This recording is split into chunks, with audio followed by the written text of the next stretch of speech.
Greetings, fellow armchair Imagineers. Good to see you again. Hi there, Blue Dragon 5, as you know.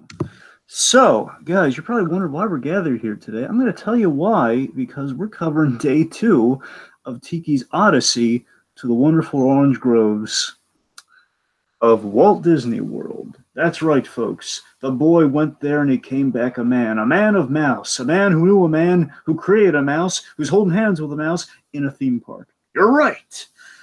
But yes, so we had the it was a basically, folks, we're doing a little trip report here. Something we like to do from time to time. One of our Mary Brew kind of goes off to the parts unknown or the parts known, and kind of treaded in kind of an annual to biannual occasion of sorts. So, folks, that's what we're here to do. We were covering it. We hope to cover it all in one kind of spectacular podcast. But you know what, Tiki, he went on such an adventure. It broke off into 2 installments. You know, we gotta hit it. So, folks, Tiki didn't just go for like 4 days to a park. Like me, I'm an easy guy. I go like, a park a day for like 4 days, maybe like a day to get there, and et cetera, et cetera. So the point is, I'm a simple guy. Tiki, Walt Disney World and the Disney theme parks as a whole, they've definitely changed the way they do things now. They offer all sorts of things like park hoppers and pass holders and so on and so forth, making plans and a little site where you can make your plans. But I guess Tiki, inspired by my own kind of, I like to go with a game plan wherever I'm going anywhere. Tiki, through day 0, day 1, day 2, day 3, 4, 5, and 6. That's right, folks. 6 days and an unofficial 7th day, Tiki went Walt Disney World. And, folks, what we're doing here, very simply, is Tiki tasked me with grading him on his experience. He laid out a plan. And he asked me to kind of give it a point system and kind of a grading system and kind of figure out, did Tiki achieve all of his goals? Did he do what he set out to do, to quote the Muppets? And I tell you, so far we in part 1 we went through day 0, 1, 2, and 3. We're halfway there, folks. We're halfway there. And just to refresh you what we're grading him on here, we're grading him on 1, 2, 3, 4. 7 categories. There are 7 categories that are out of 5 points each. And at the end of this Odyssey, I will give Tiki a final number. We'll add up the points, explain the reasoning, evaluate, and such. And here are the categories we're judging Tiki on. We got layout, as in how well did he stick to the overall plan, like the overall charted out plan that he kind of painstakingly went on, made reservations for, et cetera, et cetera. So there's layout. There's dining, as in, did he achieve all his major food goals? Did he eat at the places he wanted to? Was the food good? That sort of stuff. Then we get to cheers. Cheers is in the drinking experience. What was he the norm of Walt Disney World, or was he just like kind of the drunken stumblebum? Who knows? Then there's attraction achievement. Did he hit all the major ride goals? Like, is there the one that got away? And we get to exploration. Exploration is my personal favorite. What new things did Tiki discover? Folks, when you go to a place, you want to learn new things. You want to experience new things. What did he learn? What did he discover? What new things did he discover going to a familiar place, such as Walt Disney World? Then, of course, we get to adaptability. The most interesting of all.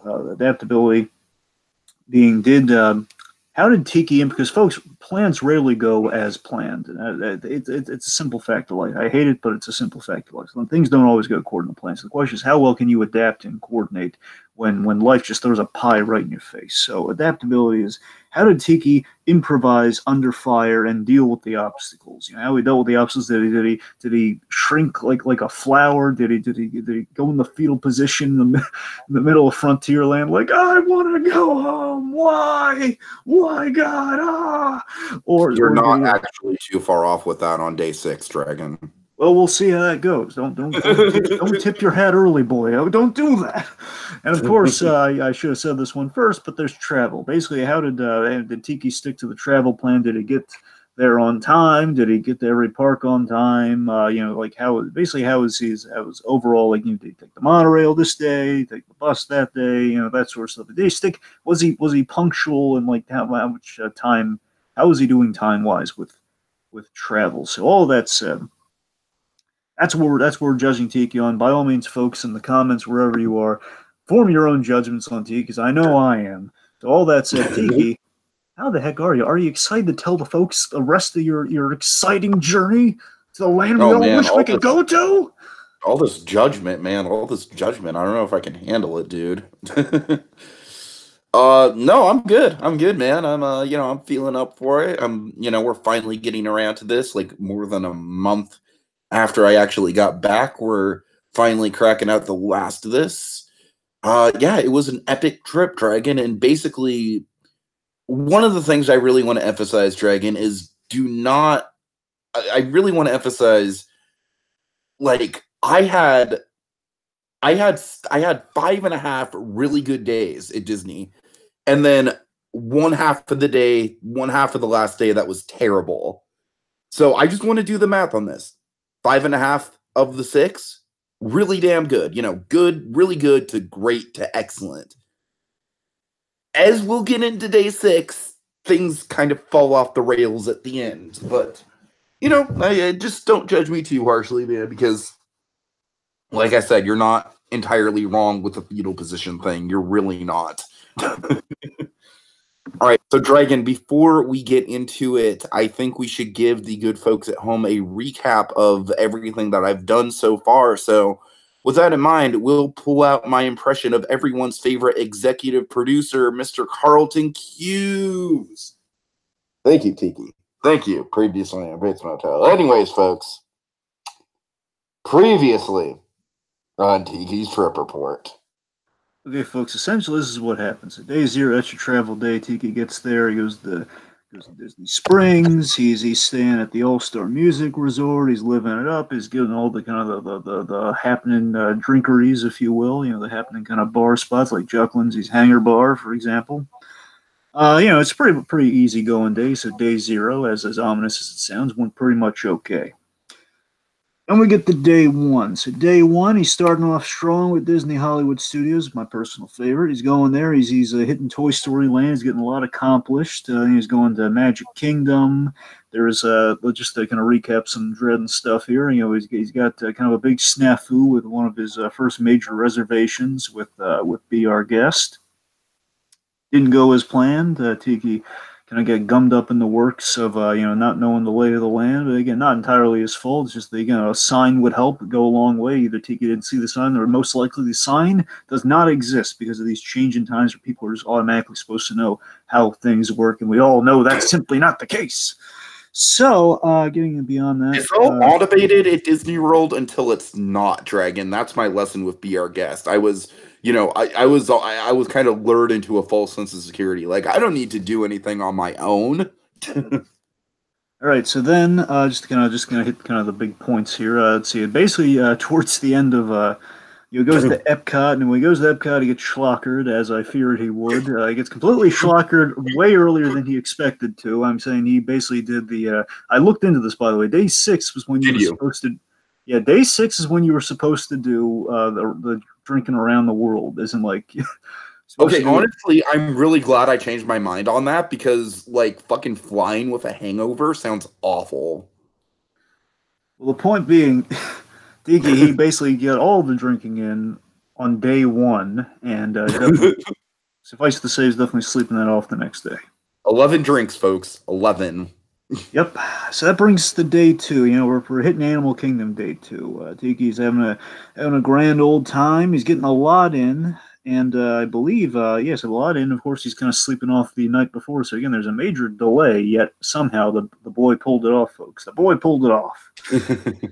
So, we're doing Kilimanjaro Safari and stuff. We go back to Disney Hollywood Studios, we're riding the rides. Keep in mind, that was also when I saw Finding Nemo, the musical, which was a huge highlight. Very true, very true. And also, I ran into a couple thunderstorms. Don't forget that. I was getting there. Okay, I'm sorry.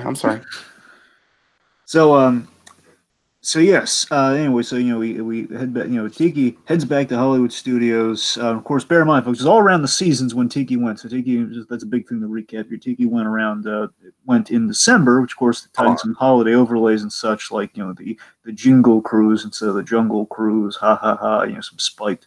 Hot cocoa and stuff. Well, he didn't get the spiked hot cocoa. You know what I mean? Though it's he basically set out to get some seasonal some seasonal drinks. You hit some rides good with Toy Story Land again, and of course, hit into some thunderstorm territory. Again, Okay, yeah, just to be clear, I'm sorry, I marathoned Rock and Roller Coaster and Tower of Terror, which was excellent.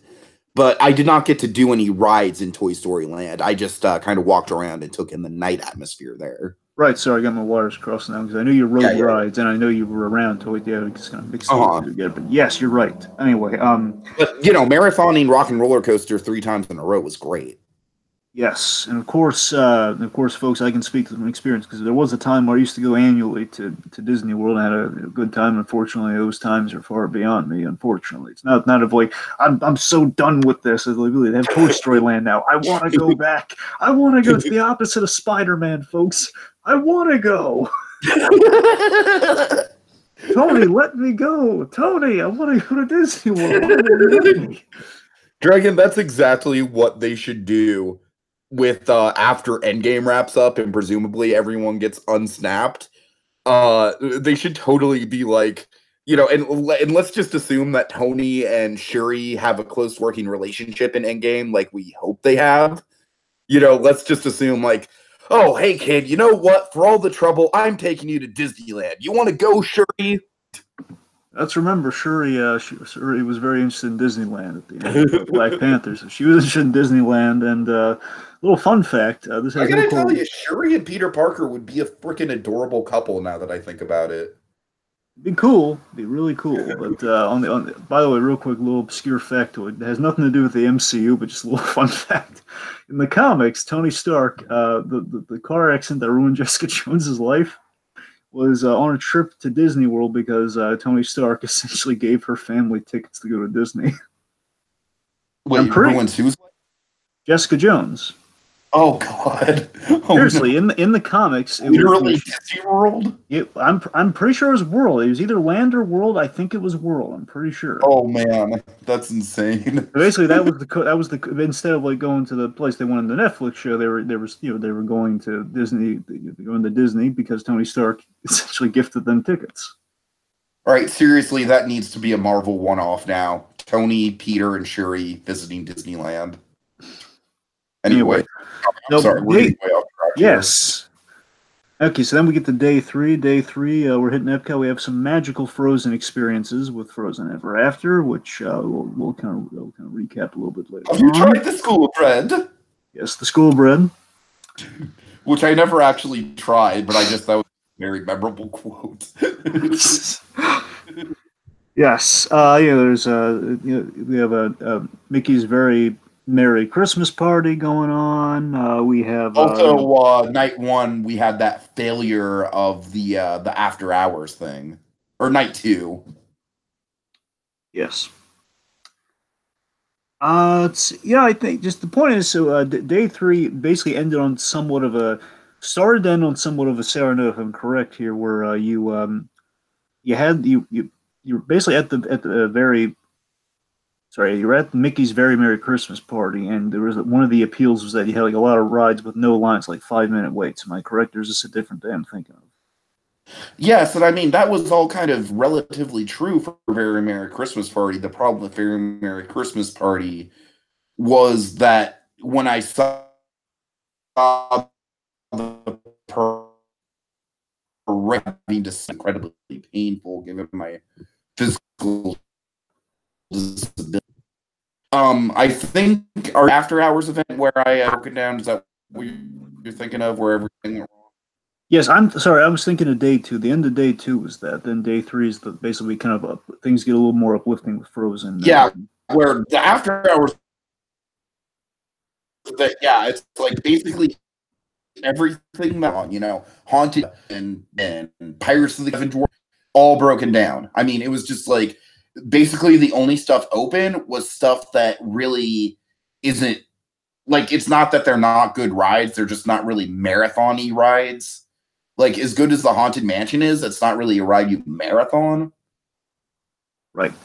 So then basically I believe things round out, just to kind of summarize things a little bit, things kind of round out with after third day out, you hit the boardwalk and you go to the Abracadabra bar, and you have was the Abracadabra. Which was the meal that was like the best of your life? Was it the Abracadabra bar with the No, that was Brown Derby Lounge. right Brown Derby Lounge? Yes, But the Abracadabra was freaking excellent service, though. good. All right, and Seriously, yeah, that was probably my best cast member interaction the whole trip was at Abracadabra. right. Okay, I think that about summarizes things. So the point is, day three. Right. Day three is pretty solid, right? I would say, honestly, all 3 days were pretty solid. The snafus, of course, being the be our guest thing on day one, and then the fact that everything was broken down on day two. But honestly, the broken down thing, like it sucked, but there wasn't anything I could do about it, and it wasn't like I planned on it. You know what I mean? So But to I see don't the know. thread here, to I see the can't play devil's advocate here, but I'm just kind of like, I wouldn't throw off too many points for that just because it was completely out of my control. well, we'll see what happens anyway. All right. So also a little seed in the thread here. Okay, so there's a little setup given all the stuff you've teased about day six here. Okay, so Okay. So again, we have those 3 days, and of course, I believe on day three, that's when you have like you're in the wrong place during the parade, right? Yeah, day three was kind of like the end of day three was very emotional, let's just say. Yeah. Like, I was having a really tough time physically standing with the parade. And I was like, all throughout the parade, I wanted to call it quits. I wanted to leave. But then that one float, remember that float I described with all the different generations of basically Disney princes and princesses? Yes, I remember the couples of your childhood, basically of your whole life. Yes, It's kind yes. of That each made it stage all in your worth it. And that was like honestly maybe a top 10 Disney moment for me. Was like certainly. all the pain kind of like pushing through the pain and getting to that float and just legitimately kind of, shedding a tear over how much Disney has meant to me in my life as a company and as an entity. It's just a huge part of my life, for better or for worse. Right. So threading the needle with that, and of course the fact again there was also really crowd around there too, and in the wrong place, wrong time. So point is an obstacle had presented itself, and we saw a Tiki account for it. Ended up with a top 10 Disney moment. So that's kind of where we're at now, folks. You don't know where it could go. And just I want to check in here, like physically, how are you doing 3 days in, like feet wise and everything? 'Cause of course, Okay. physically, give us kind of like a recap physically how you're doing after essentially 4 days. I mean, if we count day zero, how you doing 4 days Right. into it all? Yeah, honestly, if I'm remembering correctly, I was doing pretty good. I think the situation with the parade on day three was really the first time that my feet really started to get to me. And then honestly, after that, it kind of became a little bit more of an issue. But overall, Dragon, the feet thing is just kind of like, with cons, it's just kind of like an inevitability you have to deal with. You know what I mean? It's like you're gonna fucking be sore. You're gonna have to push through the pain. So I'm honestly so used to the feet thing, the issue with the feet, that it's kind of just like it doesn't feel any better or worse than other trips. It's just kind of like, yeah, this is just kind of par for the course of like a Disney trip. Hmm. So yeah, I was hanging in there okay. Like I said, the parade thing was really the first time I was like, crap, my feet. This kind of sucks. Okay. Right. All right. So that said, let's start day 4. All All right, right. what do you have? Okay, day 4, folks, is supposed to go like this. I'm just going to lay out the schedule. Of course, anyone's just Okay. wondering why is he leading us when he went on the trip? Okay, I'm just going to. We had like a whole basically Tiki laid out the battle plan. That's what I'm using here, and we're seeing how much. I literally laid out pretty much as close to an hour for hour breakdown of how I planned the trip as possible. Pretty much. Okay, so anyway, so using that as the guide, of course. Day 4, you had Animal Kingdom at 9 a.m. Yeah, okay, so let's set the stage for day 4 right here because this is where the biggest obstacle of the trip so far kind of rears its ugly head. Okay. Dragon, the first 3 days, even with the giant thunderstorm, the first 3 days were perfect weather, right? Like, even with the thunderstorm, it was like warm rain. You know what I mean? It was like 70s to 60s the whole time, even through into the evening. It probably dipped into like maybe the 50s at the lowest, right? Okay, Dragon, as soon as I leave my hotel room, and keep in mind, I don't have a jacket. I did not fucking pack a jacket for some dumb reason. Because I just thought, like, oh, Florida, it's going to be warm, you know? Okay, I step outside my hotel room and it's freezing. Like, there is such a considerable difference in the weather from day 3 to day 4. It's kind of ridiculous.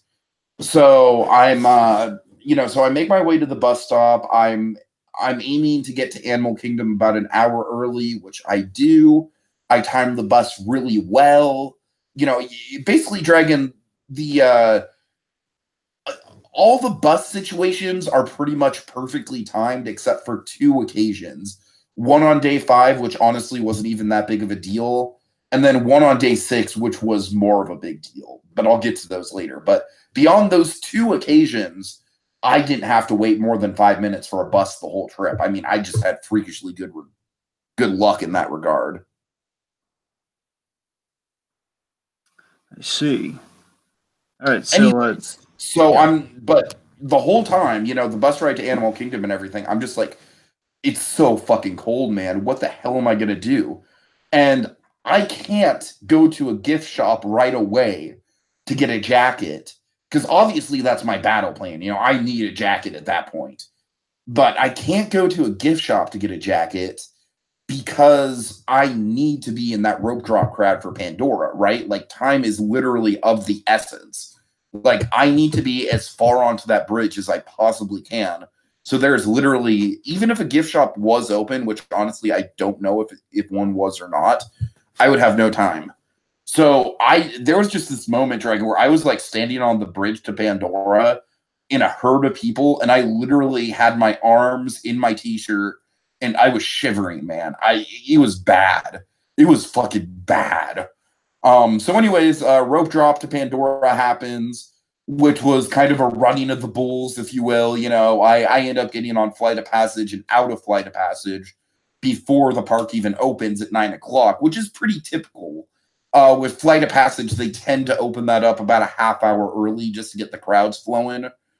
And after Flight of Passage, I was actually able to snag a ride on River Journey, which I wasn't even really planning on doing just because River Journey was such a, it was like right after the park opened and everyone was rushing towards Flight of Passage. And I got to tell you, Dragon, River Journey was kind of an underrated hit in the trip. It was kind of a dark horse. Like, I get why people don't like it. It is relatively short, and it would be cool if there were more animatronics. But I think that the attraction has a really good flow to it. And honestly, considering the animatronic that is in there is like hands down, far and away, the most advanced animatronic we've ever seen in a Disney park, I kind of like that there's a build up to it. I think it works well in the context of the actual ride when you're experiencing it. And not to mention, it's just a trippy ride, just in general. It's kind of like a B movie of a ride in a way. It's one of those rides where you're almost kind of surprised that Disney went ahead and made it just because of how legitimately surreal it is. Like, basically think of like a more realistic version of the pink elephant scene from the Winnie the Pooh ride, and that's pretty much the whole ride. It's got more realistic visuals, but it's just as surreal as something like that. Anyways, so let's see. So okay, what's after Pandora here, Dragon? All right. Well, I need to set a few things straight here because this is an interesting development. So, okay. So, what time did you arrive at Animal Kingdom specifically? I arrived there about 8 o'clock. Arrived there 8 o'clock. Okay. So, that's an hour ahead of time than you had initially planned? Yes. Okay. I just want to make sure. Okay. So, here's my question. So, what you had slated was you had Dinosaur at 11:35, and then you had Flight of Passage. I mean, it was your rope drop, I'm sure, but the point is you had Flight of Passage. Well, the point is you had Flight of Passage at 12:50. Right. So, so I guess what I'm asking is, so basically you got these in earlier than you expected, or was it? No, I went back to Flight of Passage and did it a second time. I mean, it's a huge ride. It's like the most popular ride in the park. So can you blame me for getting another lap on it if I had the chance? No, I can't blame you. I'm just curious. I just want to get the. I just want to get the. Yeah, no, I went back because I had a fast pass for Flight of Passage at Gotcha. 12:05, so I went back and did that. Okay. All right. Well, then I'm saying that's because you didn't have those slated until this time. So I'm just tracking what's going on here. Okay. So, all right. So you hit. I didn't have it slated to. I didn't have rope drop Flight of Passage on there. I not not my records here. No. Weird, because I could have sworn that was part of my plans. Well, I mean, I know. You know what? Okay. Okay. So that may or may not be the case because yeah, I think it's smart to assume it was you did have a rope drop. I think it's pretty Okay, safe. okay. All right. Anyway, so you do flight pass. Anyways, okay. So after I do River Journey, I go ahead and go to the Wind Traders gift shop, and I buy a jacket, Dragon. And no sooner do I put this jacket on than I realize like this shit does not fit me. What do you mean? I mean, literally, the sleeves are too short. What's what size did you get? I mean, which size did you put on? Like an extra large, but for some reason, just the way they made the jacket, it was way too small, or maybe it was mislabeled. Hmm. Okay, but here's the foolish thing, Dragon. Um, I put the jacket on. I actually like walked out of Wind Traders without saying anything. I kept the receipt. Maybe I was just in go, go, go mode. I honestly don't know. I know that, well, I know this. I know that I really wanted to get to Kilimanjaro Safaris for for Sunset. for early morning. Oh. Because early morning Kilimanjaro Safaris is arguably just as good, if not better, than Sunset Kilimanjaro Safaris. And I knew that it was a ride that was going to attract a wait, and Kilimanjaro Safaris is a really slow loading line, so you don't want to get stuck in a long line for that thing. So I guess my logic, Dragon, was that I was very much planning on returning the jacket and getting a better one. But I guess my logic was like, I gotta go, man. I gotta fucking hit Safaris. Okay, I'm sorry. Let me update the pictures here. But much to my dismay, Dragon, when I hit Safaris, there was one thing that really kind of took away from the experience, and this is like one of my biggest regrets of the whole trip. So you're gonna have to kind of chalk this up. Hold on, let me get to a Safari image here. Excuse me. There we go.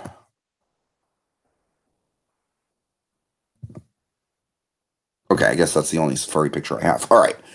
Okay, so basically, Dragon, with the jacket that was too small for me, I was so cold on the Safari that I hardly got to enjoy myself, even though from what I remember of it, there were a lot of animals out and there was a lot of activity and we got pretty close to a lot of the animals. But I was so cold, Dragon. I was literally huddling for warmth at that point. Like it was not getting any warmer. If anything, it felt like it was getting even colder as the morning went on. And yeah, man, of course, in the Safaris, you're out in those open air vehicles. There's not really a lot of coverage or anything.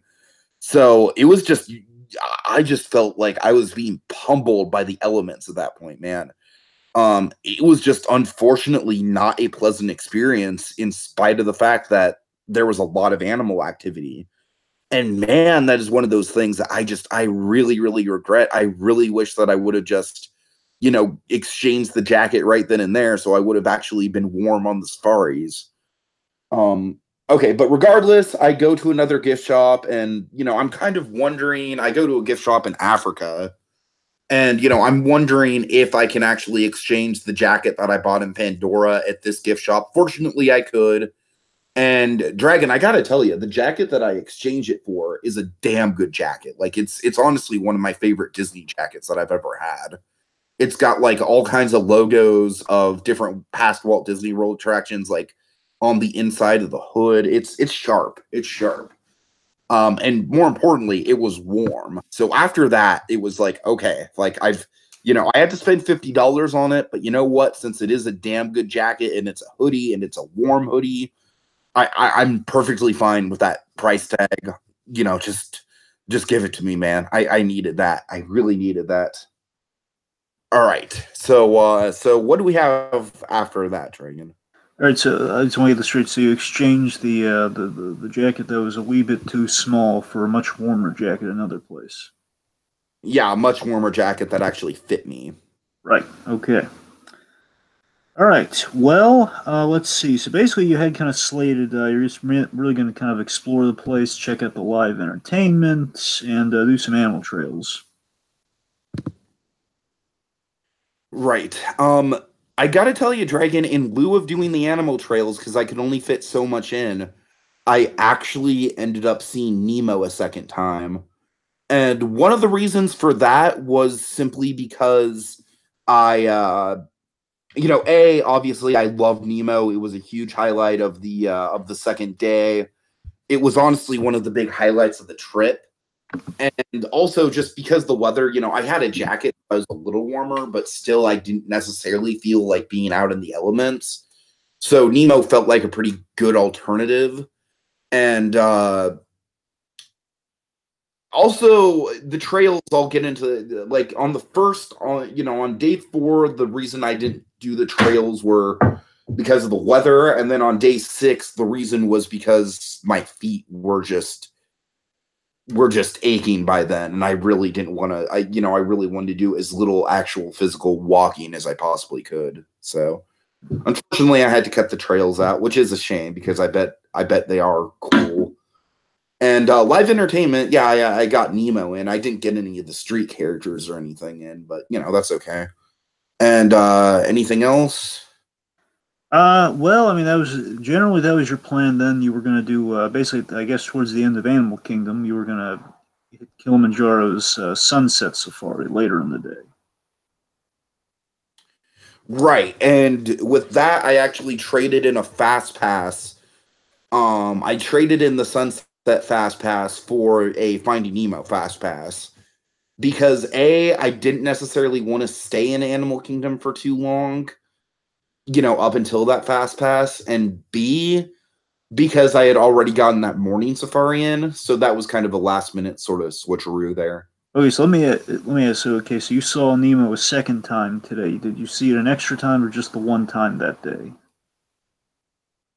No, I saw it once that day, but this is the second time seeing it during the trip. Gotcha. Okay, now let me ask you this: so what time do you leave Animal Kingdom? Well, hold on, we're not quite there yet. Okay, well, again, basically your Animal Kingdom stuff was really loosey goosey that day. So if there's anything else, let me know. What else did you do? Well, there's just a couple things. I had lunch at the Hooli Canteen in Pandora, which is a highly recommended place. Like, people go nuts for this place. And I gotta tell you, Dragon, it was good. I had the beef and noodles, as you can see. Yep. The only problem was I did mobile ordering here, and with mobile ordering, you order everything on your food, and if you want, like, they give you the options to hold stuff if you want to hold stuff. And so I held the slaw. I'm just not a big slaw guy. Coleslaw, whatever. I'm just not a big fan of it. And as you can see in this picture, there was slaw in my damn noodles, man. I don't want slaw in my noodles. Maybe I should have taken it back. I don't know. Again, I think it was just kind of a mentality, like a go, go, go mentality. Regardless, the beef was really damn good. It's just, as you can see, the portion was a little bit uneven. I wish it was more half and half with beef and noodles. And the noodles were good. It's just the slaw kind of ruined it, man. I don't know. I don't like crunchy style stuff in my noodles. That's just kind of a weird consistency texture thing with me and food. So regardless, I can see the appeal of this place. It is very fresh food, and the menu's pretty inventive. But I did not have the best experience. Like, it was good, but it wasn't close to being one of the best meals of the trip. All right. And And then after that, I did Flight of Passage again using my Fast Pass, which, of course, it's Flight of Passage, one of the best attractions at the resort. What more can you say? This was my last time doing Flight of Passage this trip, and I gotta say I was pretty satisfied with it being my last time. Because the thing with Flight of Passage is, as good as it is at the end of the day still just a film, so you don't really want to wear it out for yourself. It's Flight of Passage is more about the sensation than it is about the visuals. So, I had, I don't know, I was happy with that being my last time. I thought 3 times on Flight of Passage was plenty. Anyways, let me just, so I end up leaving Animal Kingdom, I want to say about 1:30 or so. Really? That's interesting. Why? Very interesting. Well, you might want to clarify this for me. Either you were planning to stay until around, looks like 8 p.m. Either that or the park closes at 8 p.m. Well, like I said, Dragon, I keep in mind Wednesday was kind of the loosey-goosey day. Right. And I had one of the reasons I wanted to leave early, or one of the reasons I wanted to stay late was because of that Sunset Safari Fast Pass, which I had switched out for Nemo. And so I don't know. I just thought, hey, why not? Why not get in an extra? I mean, that's all fine and dandy, but am I crazy? Were you initially planning to stay like towards 8 to do the sunset thing? Yes. Initially I was, and then I believe there was a big question mark of what I was going to do in the evening of that night. Yes, because I remember basically what you had. Well, basically, I think what you eventually settled on was taking a bus to Epcot and then hitting the boardwalk. Uh-huh. And what you were going to do when you hit the boardwalk specifically, I think a big highlight you were going to talking up with, well, again, loosey goosey, I'll bear in mind, but the dueling piano bar, jelly rolls. Jelly rolls. Jelly rolls. Yeah, we'll see if I made it there or not. Right. Well, did you? Well, let's build it up. Let's build it up a little bit. Okay, well, you take. Okay, well, okay, so you leave early. Yeah. So do you have anything specific that I did at Epcot? Planning to do? I gotta tell you, kept it so loosey-goosey, it sounded like you were directly kind of planning on the boardwalk. I mean, if anything in Epcot you were doing, I think it was just you were kept it really open if you wanted to do anything again in Epcot. So what'd you do? Well, given that you left so early, I imagine you went to Epcot before you hit the boardwalk. So what did you do in Epcot again? Spoiler alert, I did not end up going to the boardwalk. Oh. I did end up going somewhere that I really did want to get to, though, so that's important to note. All right. Anyways, so let's see. With Epcot, just from my memory, I know I did Spaceship Earth as soon as I got in, and then I did Figment. I mean, I basically kind of just hit a bunch of the attractions, the Future World stuff as soon as I got in there. And then towards the evening, Dragon, I kind of took a little bit of a mini food tour of Epcot, which was great. I got some raspberry sorbet in the ice cream shop in France, which that was very good. And hold on. Yes, this was part of the Festival of Holidays booth, Dragon. This was in Japan. It was a green tea Yule log. Huh.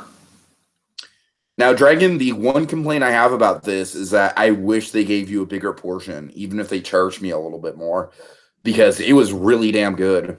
Like, I could have easily eaten 3 servings of this. Looks kind of like the ube from Steven Universe, just green. Sure. Anyway. All right. Anyways, then we get to one of the highlights. Look at this thing, Dragon. Tell me this doesn't look delicious. What it looks like pie. What is it? It's an apple turnover.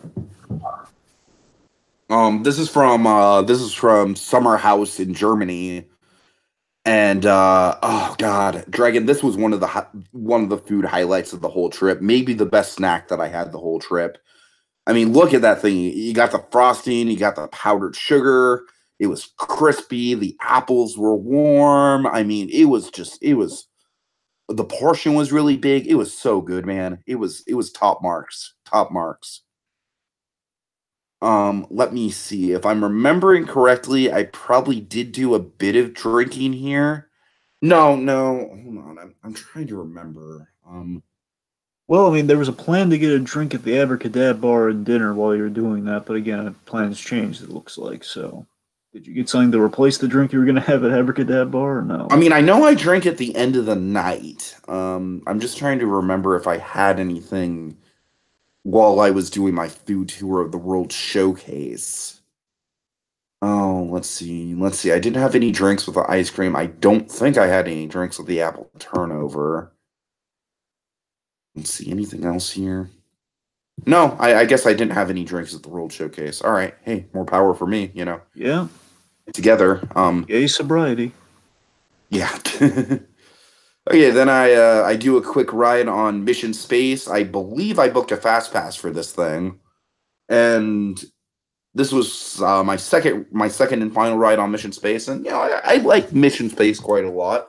Could it be updated? Sure, I'm sure it'll be probably irrelevant once the Millennium Falcon ride comes about. But you know, for what it is, it's some fun, cheap B grade level thrills. Nothing wrong with that. Anyways, all right, now here's where I have the decision to make. Dragon. I'm about to leave Epcot. Oops. Hold on. I'm about to leave Epcot, and I'm like, okay, do I want to go to the boardwalk? Do I want to go to Magic Kingdom for after hours? Because that was also another option I could have potentially done. Yes, I remember that. And then, Dragon, I believe another option I had was resort hopping around the Magic Kingdom. Well, I remember that one you really weren't entertaining, but I mean, I'm getting a sense you may have ended up doing that. Correctamundo. All right, Resort Hopper away. Okay, so here's the thing. I took the monorail to Magic Kingdom. Well, you know how the monorail works. You take the monorail to ticket and transportation from Epcot, and then from ticket and transportation, there's two monorail lines. One that goes around the lagoon with all the resorts, and then the other that goes directly to Magic Kingdom. So I was taking the monorail fully expecting to go to Magic Kingdom, but then literally as I was waiting for the monorail, I was like, you know what? I've got plenty of time in at the Magic Kingdom already. I've still got that Christmas party. I can still probably crack out a lot with the Christmas party. Why don't I do the resort tour instead? Which was kind of like low key, like you're right, Dragon. It was definitely the third option that I wasn't considering as much. But you know what? I'm glad I did it. So here's the thing that was kind of the risk with the resort hopping thing. Easily by far the thing that I wanted to do the most with resort hopping was get into Trader Sam's at the Polynesian, right? The Tiki bar. But the problem with that is that there was no guarantee I was actually going to get a seat in there because it's popular and it's really just a hole in the wall. I mean, there might be like maybe 20 seats in there total, right? So I could be wasting a lot of time here. And even if I do find a bar that I like, it still wouldn't be Trader Sam's. But guess what, Dragon? I walk into Trader Sam's. I see there's basically this long table in the middle of the room. There's like at least two or three groups, and I walk up to them. I'm like, hey, there's like one seat left at this table, right? One lone seat left. I'm like, hey, is it cool if I sit here? And Dragon, these people were just the salt of the earth, man, and they were like, yeah, come on in, sit right down. And so yeah, Trader Sam's. This was definitely a highlight. I freaking loved it, man. I had some excellent conversation here. Just really, really great. There was this one older woman. She was probably like in her 60s or so, and she was telling us a story of how her husband had died like maybe 5 years ago, and the first couple years after her husband died, she just did nothing. She stayed in the house. She was just kind of depressed. But then afterwards, on her birthday, she decided to go to Disney on her birthday. And that started a tradition for her, Dragon. This was like her third or fourth year of doing that traditional Disney on my birthday thing. And man, I don't know, there was just something about this woman. She just had just such a great spirit and love for life and just such a great energy to her.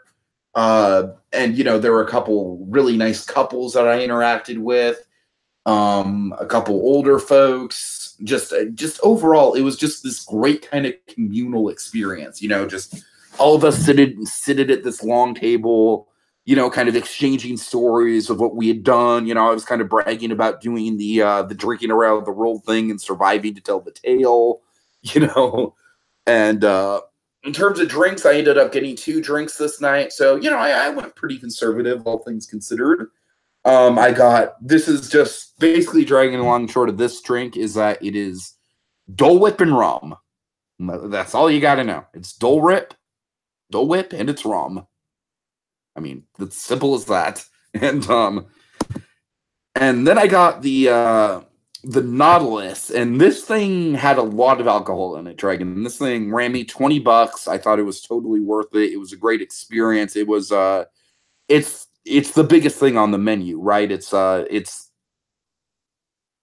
it's the strongest drink and it's the most and you get the most, it's like the biggest glass, I guess you could say. You like this glass, by the way? I'm sorry, I'm literally just trying to figure out the glass right now. I was looking at it. I'm just kind of It's literally the Nautilus. I know it's cool. I mean, no, I'm saying like how you drink from it. That's what I'm trying to figure out. Like, yes, you just have the straws. Well, it got tricky once, once it got towards the bottom, but they gave you straws. All of it is all of it. It's more kind of a horizontal glass than it is a vertical glass. Yeah, it's cool looking. It's like I think like the next logical step in drinking would be like somehow doing like the lamp from Aladdin. Somewhat. Like, that's kind of what I'm looking at. This thing like it's kind of a cross between like the lamp from I know it's the Nautilus, which is cool looking. I love the design of this thing. I really do. I'm trying to figure like maybe to make it a little bit more practical. Like a part of me's thinking like the lamp from Aladdin mixed with like the old photos they did back in the 50s where you like specifically with athletes and like boxers and like the hot and like the rich and famous they drink from the slipper. You know that old gag, don't you? Uh-huh. Kind of reminds me of a cross between those two things, like the old drinking from the slipper image, and the lamp from Aladdin. Like that's kind of what this kind of. If they did do an Aladdin drink, Dragon, it would have to be blue.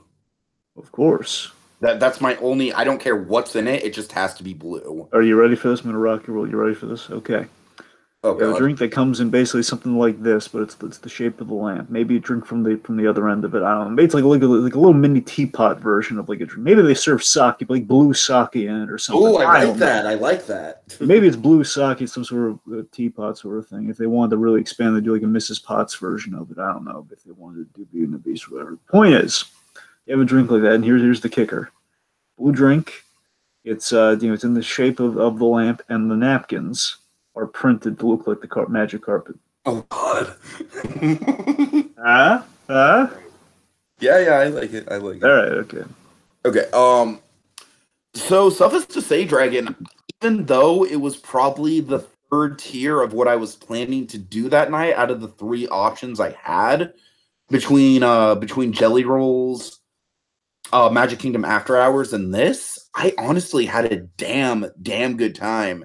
And it just felt like such an accomplishment to actually make it into Sam's and get a seat and, conquer the biggest drink on the menu. I mean, and have just such like out of all the guest interactions I had, this was definitely my favorite.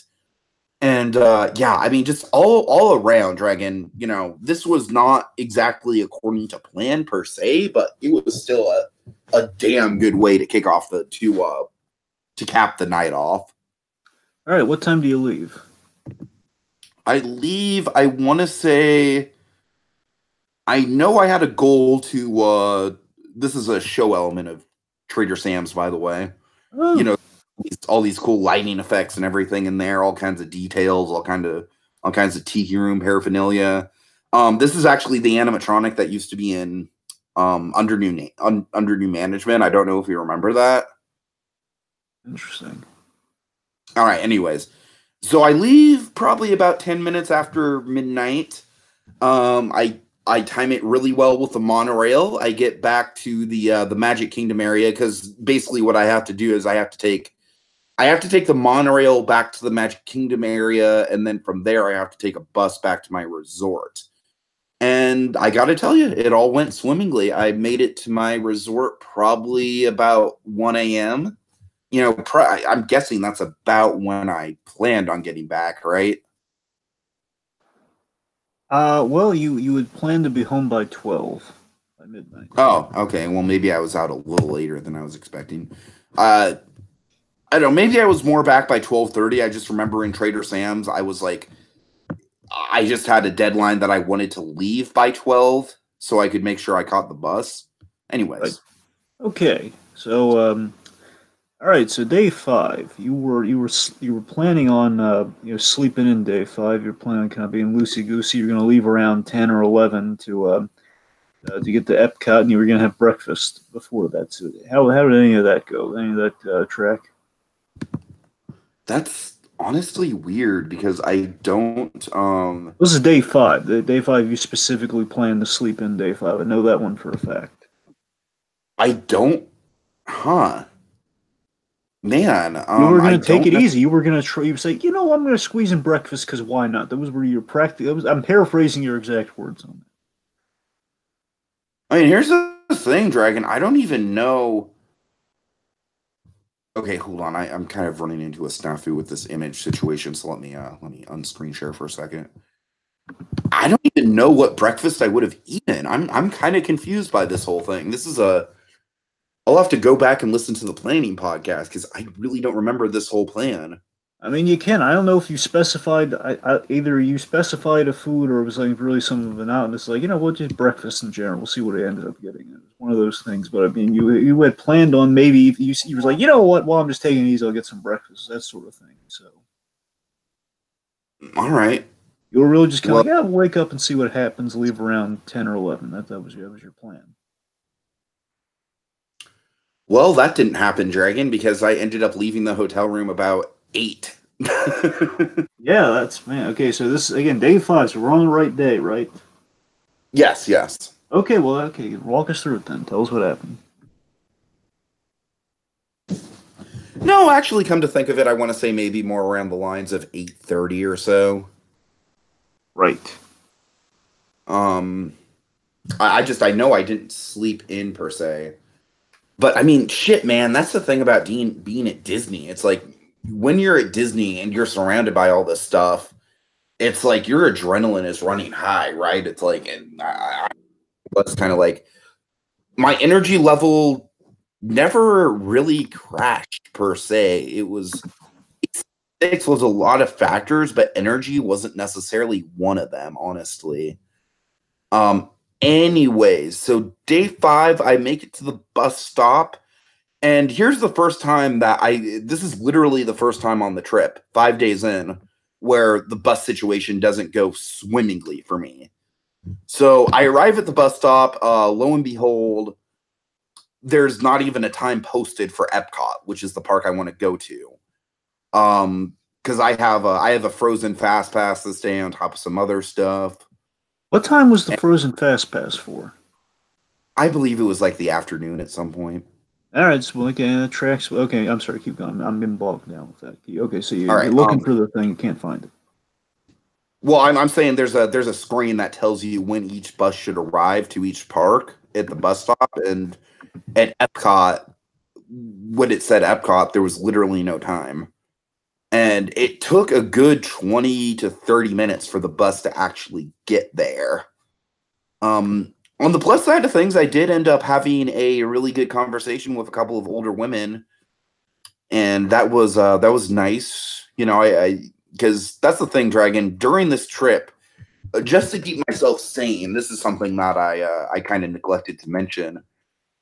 But just to keep myself sane, I would be calling my family a lot, like at least 3 times a day, if not more, just to, at the very least, just to have a conversation with someone. You know what I mean? Because when you're on your own for that extended period of time, your thoughts really do get a little loopy. You know what I mean? You need that kind of human. and so extending off that, I'm usually pretty socially nervous in my real life, but honestly, that's mostly just due to the fact that I come from a small town where everyone knows everyone. So, Basically, you're used to Gremlins 1 living, and now you're in kind of Gremlins 2 territory, pretty much. Sure, let's go with that. So basically, Dragon, what happened? What ended up happening is Oh, I'm sorry. I'm kind of getting a little off track. Okay, talking to two older women, and you're calling the family on the side to keep you sane. And basically my point is that to kind of trail off of the calling the family thing, I had conversations with as many people as I possibly could, beings as though like I said, I live in a very small town. Everyone knows everyone, or at least everyone went to high school with everyone. You wanted to meet some new people.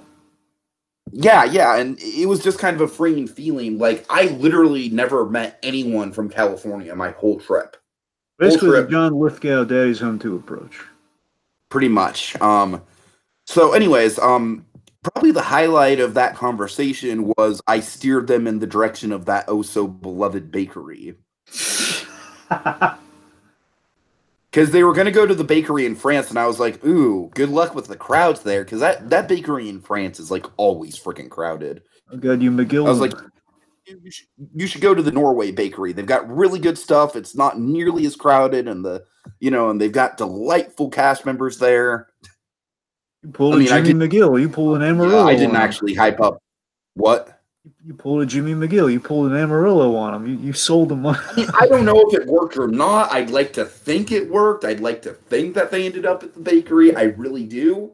But I don't know. I mean, more power to them if they decided to, to go to the France bakery. I understand. If you're on a Disney trip, you have your heart set on certain things. You know what I mean? So, right. But anyways, so I rope drop Frozen. And yes, this is just to clarify, Dragon. I'm rope dropping Frozen, and then I have another fast pass for it. So this is just kind of working another Frozen ride, because why not? Are we on the image situation? You still working on it, or are we?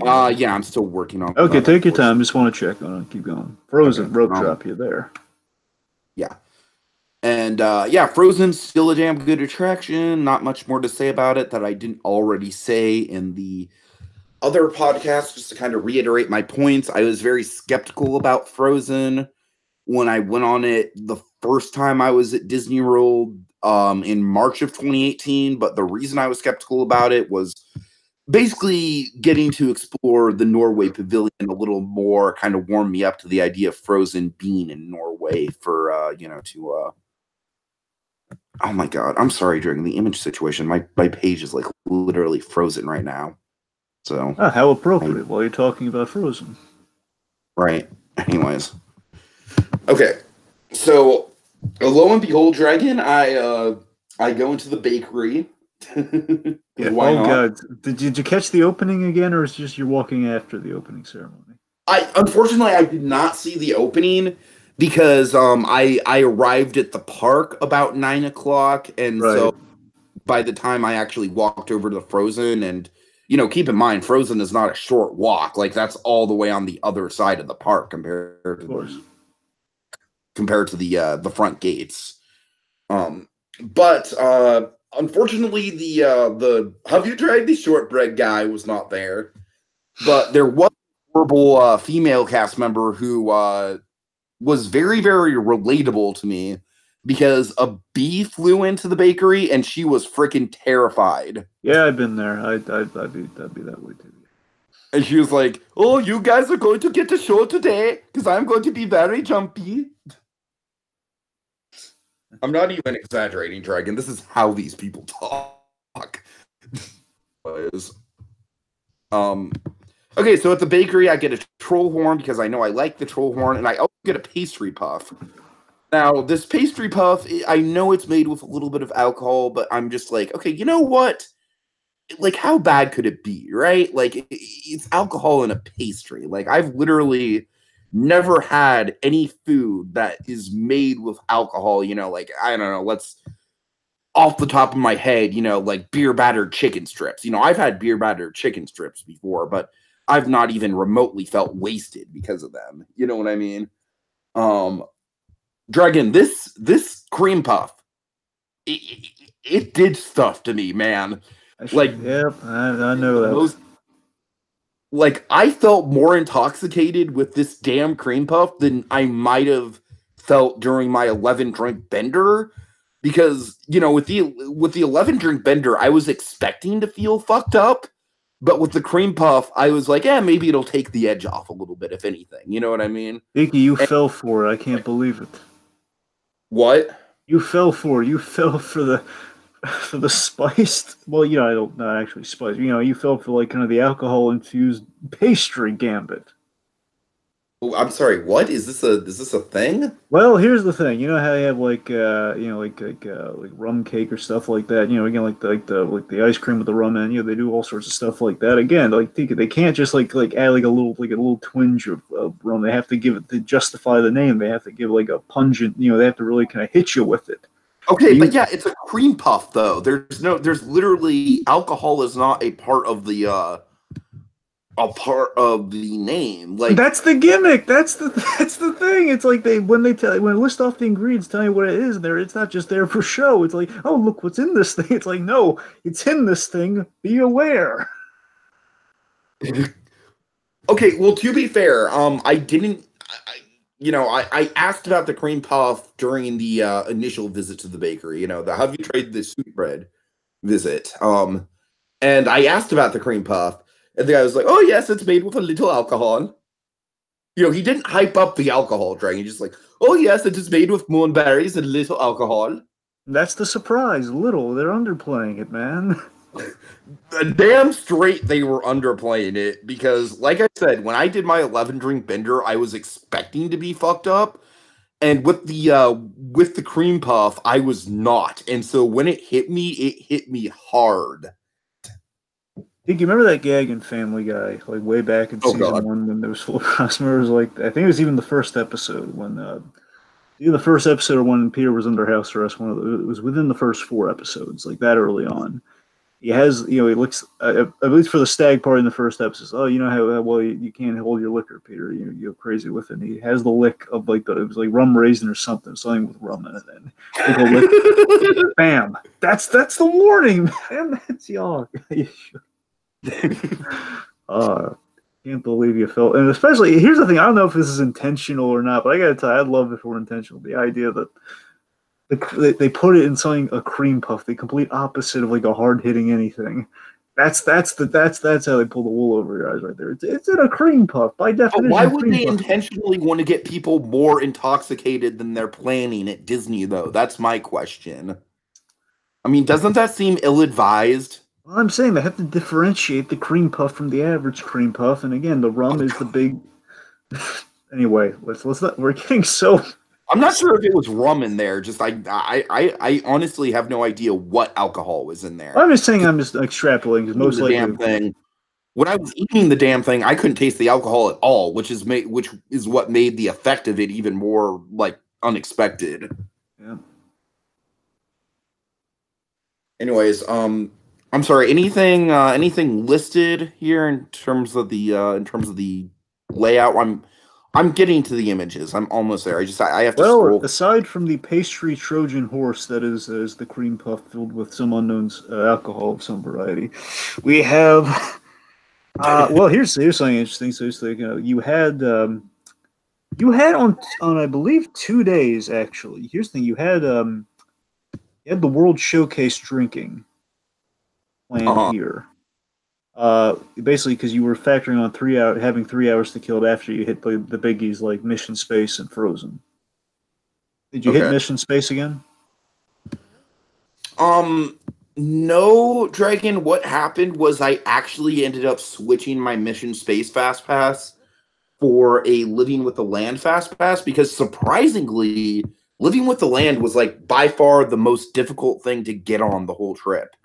I tried to get on it on like day 2 or day 3, and man, it had a 30-minute wait, and that freaking line moved so slow that I just got out of line. I was like, this feels like it's going to be more than 30 minutes. Like, I've been in line for like 15 minutes, and we've already moved like, we've only moved like one switchback out of like 5 switchbacks. You know what I mean? You know that feeling where it's like, okay, this is not going to go well. This is wasting more time than it's worth. All right. So, but I really did want to get Living with the Land in. And considering Mission Space, I got Mission Space in the previous night. So I had my fill of Mission Space by then, honestly. But I did do Test Track Single Rider. This was actually, I believe, the one. Yeah, it was the one time I did Test Track during the trip.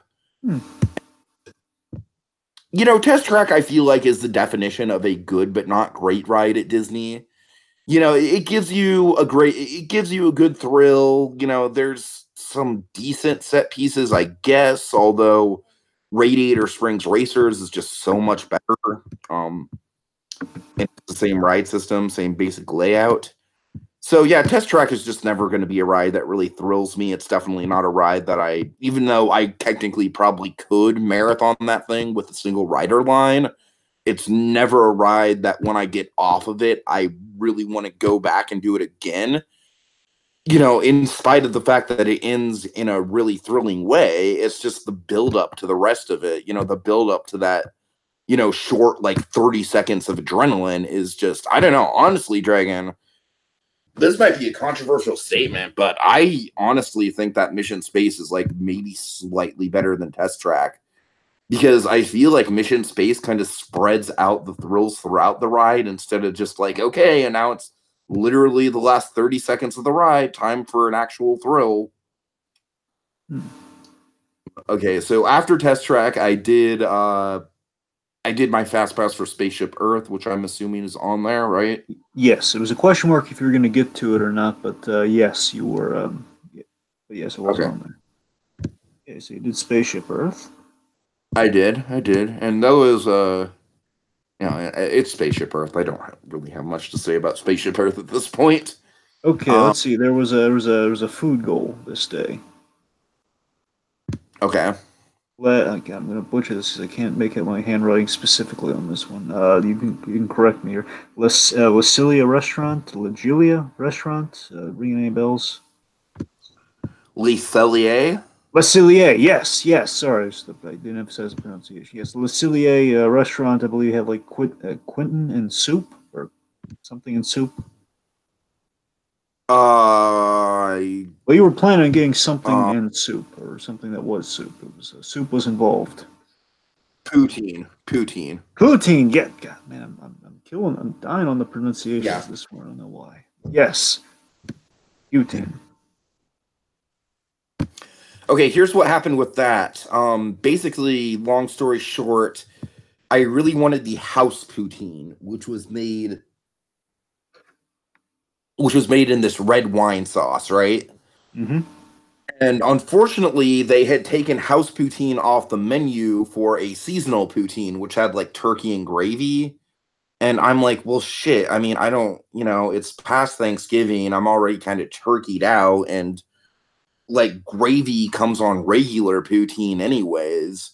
So yeah, I'm gonna opt out of that reservation, man. I actually opted out of that like the first or second day I was there because I kind of realized the menu situation, and frankly, at least Cellier, the actual steaks there are like $60, and I was not about to pay $60 for a steak, and I was also not about to go to a really fancy restaurant and just order soup.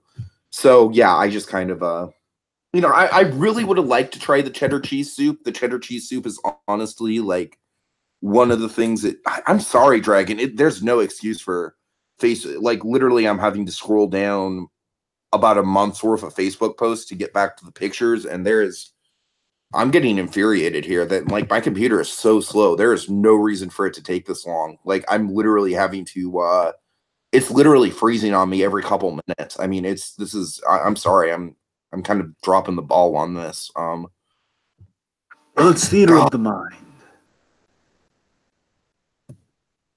I mean, fucking Christ, how fucking slow can you be? God damn it. Piece of shit computer. Anyways, I'm sorry, I'm getting myself riled up. And pent up frustration over the cheddar cheese soup. I guess so, yeah. Yes, yes. Okay, anything else on the plans? All right, let's see. You would intended on hitting Wonders of China before you're going to take a bus to your next location. All right. What was my location going to be? Remind me. Well, it was supposed to be Magic Kingdom for the Christmas thing. Oh, right. Okay. Gotcha. Did you go to one? Basically, did you do anything else while you're in Epcot, and also did you go to Wonders of China? Yeah, I actually ended up doing quite a bit. All right, well, tell the folks. All right, so I cashed in. Well, first of all, I got onto the Three Caballeros ride again at Mexico, and then I also got a drink at La Cava de Tequila. I actually got an avocado margarita, Dragon, and that thing was fucking to die for, man. I mean, that was like, the jalapeno margarita that I got there on the first night was fine, but obviously I had mixed that. Oh my god, dude, I had mixed that with like so much other alcohol that I was, it was hard to even really get it. It's hard for me to even really remember the jalapeno margarita. Suffice to say. If Deadpool were to get a margarita named after him, it should be an avocado one because describe what it looks like. It looks like an avocado had sex. The avocado margarita, man. I'm not a big avocado guy. I'm really not. But when it comes to margaritas, for me, the more daring, the better. I love fucking gimmicky margaritas. I really do. And so yeah, it was really good. I mean, it was just really, really refreshing and smooth and sweet, and it went down really well, really nicely. Oh my god! I can't believe this. I can't fucking believe this, Dragon. I've been staring at the same screen for over 5 minutes at this point. Over 5 minutes. It hasn't scrolled down at all whatsoever. Would you like to come back in? I can just do some. I can plug some stuff in the meantime. You want to do that? You know what? Yeah, that might be helpful. Just because there's a couple pictures coming up that I really do want to show. Well, just to say we gave it a shot. You try that, and in the meantime, I'll kind of keep okay. Folks entertained. I'll hit them with some stuff. All right, folks.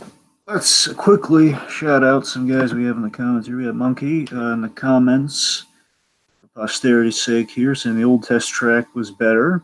His opinion, by all means. Better than the current version, more accurately. And also, butter rum is my favorite. I don't know if that's directly the Family Guy quote or just the statement of fact. Either way. All right. So, a few things for you folks. Not a direct correlation, but you know what? The folks at Just Giggled, specifically Joshua Thomas, Disney fan. He's gone there. Why not? So, folks, check out the YouTube channel, Just Giggle. These guys, they'll do sketch comedy. They're the masters of this stuff. But not only do they do sketch comedy, they're excellent at storytelling and filmmaking in general. Really underdogs that need more attention. These guys, believe me, SNL, they could use help from time to time. I think that's a statement of fact that they definitely need help from time to time. Nothing against excellent players like Andy Samberg and company, but Andy Samberg, he's got a show now. He's kind of dropping by from time to time. Anyway, so Just Giggle. These guys know funny, but not only do they know funny, they know character, they know story, they know, again, top tier filmmaking. These guys, they do a web series by the name of Harley Quinn and Joker versus the Real World. It's about, again, a world that I'm very enamored with, the world of Batman, the world of DC Comics, but specifically the world of Batman, and more specifically, it's about the Jokers. Basically, it takes Harley Quinn and Joker and takes them out of Gotham into LA. And again, it's not just like, it's a little comedy thing of what if these crazy characters were in LA. It's more than that. It's taking these characters and again, as you would imagine, it's kind of the best samplings of these characters from Joker's 70, basically almost 80-year existence, and Harley Quinn's basically over 25-year existence. It's kind of taking these iconic characters as you know them, as you love them. Again, these two performers that are just again in Harley's case, two excellent performers that kind of basically changed the actress, and they're both excellent. The second one is really growing on me. I love her. I mean, I love them both. And the second one is I want to see more from the second one. I'm going to tell you how you can make that happen. So the point is, they go to L.A. and they're trying to kind of basically it's a place where nobody recognizes them from Gotham. Gotham and L.A. are two very different territories, and it's kind of Joker and Harley Quinn kind of trying to it's kind of like the challenge of starting over. We don't know all the answers, but they're there. They're kind of stirring up trouble in L.A. They have a lot of neat, colorful characters. It's the idea of like kind of they run into people of L.A. and kind of see how Joker would react in this situation. Like, how would he react? How different is L.A. life from Gotham? It's really funny, but also has some great dramatic stories, some seeds that they're definitely kind of unfolding as the episodes go on.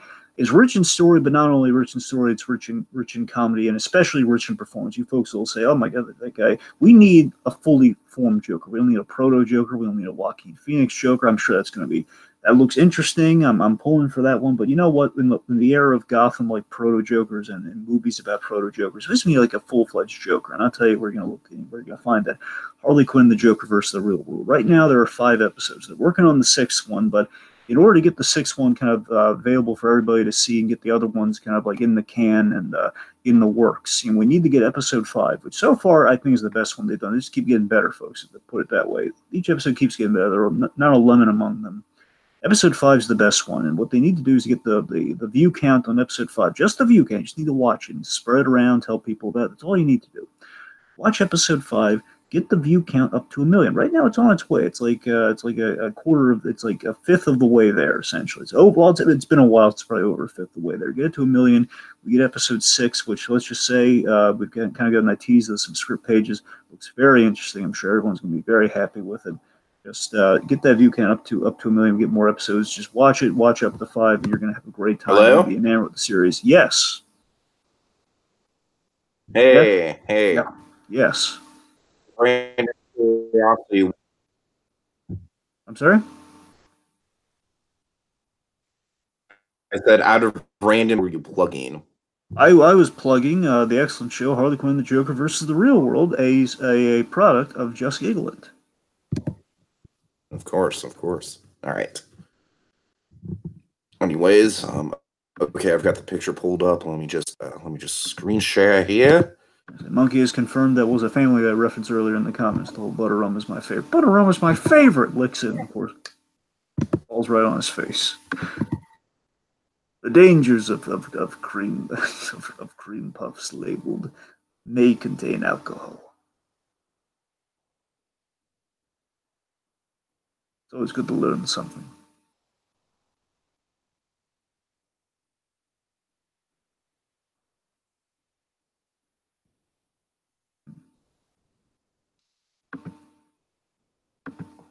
Tiki, you still there?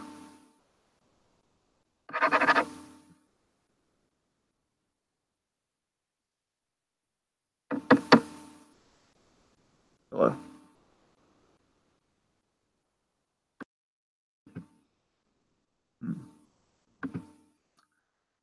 Uno momento, folks. We might be having a smidgen of technical difficulty, which I believe now might be remedied or on its way of being remedied as we speak. This very moment. Hello? Yeah. Hold on. Okay, we're almost there, folks. Yeah. Okay. Damn it, Dragon. Say give me the Family Guy quote one more time. Monkey said, "Butter rum is my favorite." Of course, and he licks it and he topples over. And the dangers of things that include rum or whatever type of alcohol in your cream puffs or ice creams alike, folks.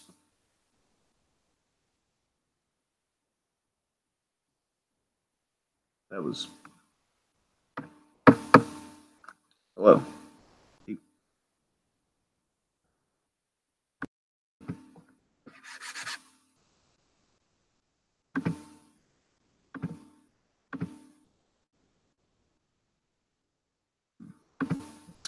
Testing. All right. Attention Kmart shoppers. Old Carson joke for you, me folks. Hey, Tiki, you there?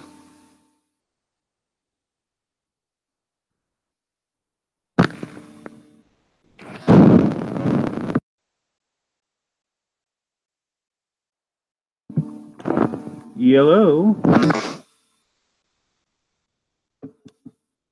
Okay, that was the second time that Hangouts. You can hear me, right? At the moment, yes. Okay, that was the second time that Hangouts crashed on me. A screen share. So unfortunately, I'm gonna try it one more time, and if it crashes on me again, I mean, we just don't have time for this bullshit, man. We gotta kind of just, just do go full steam ahead without pictures if this doesn't work. So give me one sec. Cream puff and all that. Fucker. Yes.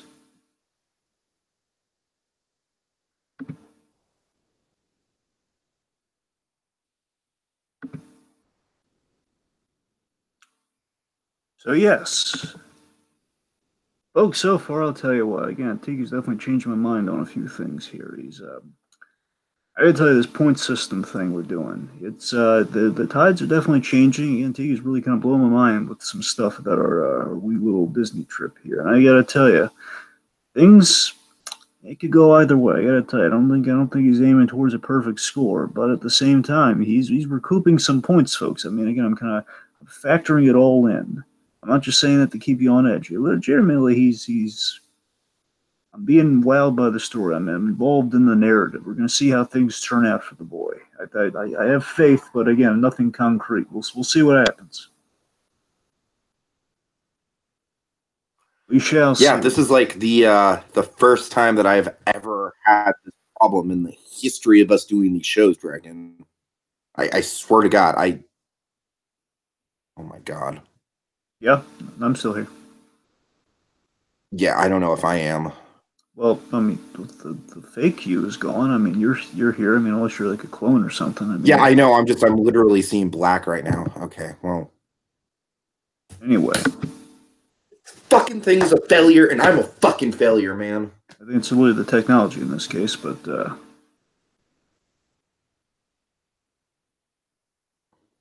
don't know what to tell you. Should we even keep going? Because I can't get the pictures up. I mean, it crashes on me every single time. well, we have audio. I mean, we're close to the end. I mean, day five. I mean, it's a moment. Well, I don't know how much of day five's left. So I mean, it's your. What do you think? All right, not much. Let's just because we're kind of running short on time here, so let's kind of just bullet point past a lot of this stuff. Right. Man, there's some really good pictures here.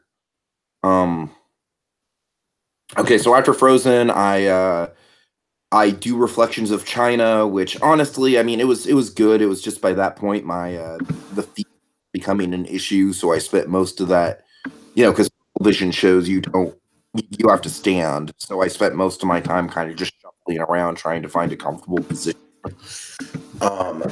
Anyways, after that, I saw a really cool Chinese dragon acrobat show. With it was like kind of like those Chinese dragon like float things that you see in New Year's parades. Yeah. Yeah, it was like one of those, but it was like doing acrobatics and all kinds of cool stuff. It was cool. Yeah. Anyways,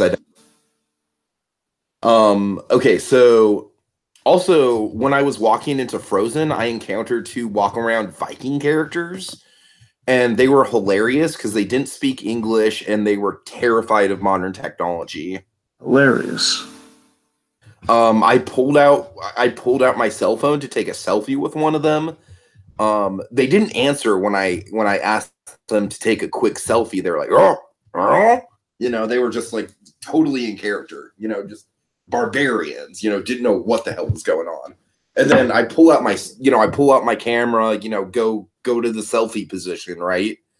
And when there's two of them, and when one of them sees their reflection in the cell phone camera, he literally freaks out and starts screaming and running in the opposite direction. It was awesome.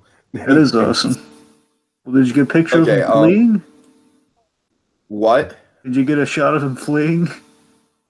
No, but I did get a selfie with the one that stayed. Just, I imagine that guy just like All turning right. like, what's wrong with that guy? Okay, let's see. Just really quickly here. Oh, I did end up getting that cantaloupe drink from Joy of Tea. Hey, Yeah, yeah. It was good. It was honestly, I liked the Tipsy Ducks in Love a lot better. Let's see. Okay, I'm just kind of trying to go bullet points through a lot of this or well, you're Epcot. supposed to take a. Did you take a bus to Magic Kingdom after that? Well, no, that's coming up. That's coming Okay, up. I'm right, trying to right. bullet point through the Epcot Gotcha. stuff. Remember on the first night, American Adventure broke down halfway through? Yes. Yeah, well, I did get to see that. I got to see Impressions de France. So check that off the list in terms of attractions. Let's see, anything else? Anything else that I'm missing? Monkey says it'd Oh, be funny if those I had Vikings a didn't actually. giant. What? Sorry, I was just saying. Monkey said it'd be funny if those Viking guys didn't actually work for the park, and I do agree that would be hilarious. I had a giant pretzel in Germany, Huh. and it was so big I literally couldn't finish it. Nice. Anyways, okay, so then after that was one of my character highlights, which was Mary Poppins, Oh boy. the UK pavilion. It was such a great interaction, Dragon. She she asked me to she wanted to kind of like link arms. Oh yes, take my arm, dear. And then I was like, how are the Banks children behaving?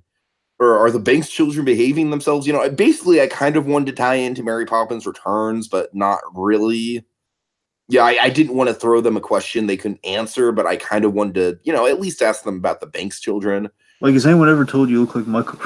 You look like Michael Rooker. Oh, God. I still think it's a shame that they couldn't work Michael Rooker in a cameo in Returns as like one of the lamplighters or something. I'm still surprised that didn't happen. And let me tell you, Drake, there's a very, very specific lamplighter who has like a bit with Lin-Manuel Miranda in one of the songs that I could totally picture is him. Anyways. Angus. I think he could have been Angus. Anyways. Okay, so yeah, and Mary Poppins is just like, oh yes, the Banks children are doing wonderfully. They fly kites with their parents every afternoon. Isn't that marvelous? Aw. So yeah, it was very nice. And also, I had a really nice conversation with a New Yorker guy. Kind of like a rough and tough, like, "Hey, I'm walking here," kind of New Yorker guy. And he was really fun. He was a lot of fun. I was like kind of telling him about how cool it was to be solo, and he was like, "Hey, between you and me, I get in trouble for saying this, but I'm kind of jealous of you. I'd be all over." I'm doing a terrible New York accent, but he was basically like, "Yeah, I'd be all over doing a solo trip." But the wife here, she wouldn't have it. Anyways.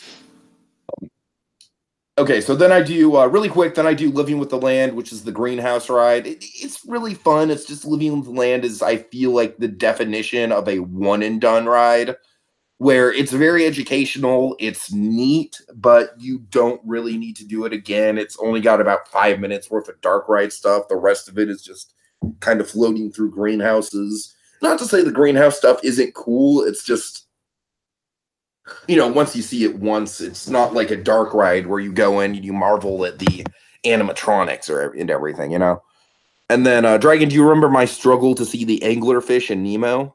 Yes. Well, that was the last thing I did before leaving the park. Was I, in fact, got on Nemo, and I did, in fact, see the anglerfish. Nice. So check that one off the list.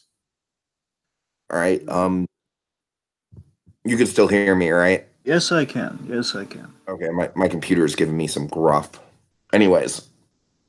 Okay, so after that, I buy a necklace with a bunch of light up jingle bells on it for the Christmas party. Yeah, festive. Yeah. And I actually decided to go back to my room for a while. It's about, let's see, it's about 3 o'clock. The Christmas party doesn't start until 7. So I'm like, you know what? Let's get a little rest in. I'll just have some spaghetti and meatballs from the food court to just kind of fill my stomach up, instead of going out of my way to have a big meal at Epcot or something like that. And yeah, so I go back to the hotel. I rest up a little bit for the Christmas party, and I even managed to get a drink of spiked raspberry lemonade at the bar before I take off. Timed the bus perfectly. I'm at the Christmas party by, I want to say, by about 7:15. I didn't get there right at opening, but the thing is, I didn't necessarily want to get there right at the opening of the Christmas party because I know that there's always like a big rush to get into the park when the Christmas party first starts. So, I kind of timed it out to be there about a half hour after the party started. And I got, I was kind of right on point with that. Let's see, anything in particular with the Christmas party? I think just a bunch of re-rides, right? That was my Yeah, main it's goal. just as many attractions as possible. It's the only stipulation with Okay. that. So did you accomplish All that? right. So I'll keep this really short. Let's see. I got on the People Mover a couple times. I got on Splash Mountain and Big Thunder a couple times. Pirates of the Caribbean was unfortunately broken down. I got on Country Bears one last time, which was really fun. I love Country Bears. It's kind of like a big highlight of the trip for me. Let's see. I importantly did get to watch a little bit of the parade from the Splash Mountain Bridge. I didn't have as good of a spot, but it was far less crowded, and I could see it just fine. So that was nice. That was kind of unexpected. I wasn't planning on seeing the parade again. All right, one of the snafus, it was kind of a snafu that kind of turned into just dumb luck with the Christmas party. Is Hold on, I'm trying to remember if there's any characters I did. I don't. Well, there's one very important one towards the end of the night. Anyways, uh, so the fireworks. Let's talk about the fireworks because it is something I definitely wanted to do. And at first, I had a really good idea, Dragon. I'm like, you know what? The Swiss Family Treehouse is open and no one's up there. Like, I'm literally gonna stake out a spot for the fireworks up in the Swiss Family Treehouse. Okay, two problems with this. A, you're up so high that it's almost like you kind of lose the vantage point of the fireworks. And B, there was no real way to sit down. And as you know, with my foot issues, I was not about to stand up there for a half hour plus. And I didn't want to just wait around and risk someone else getting my idea.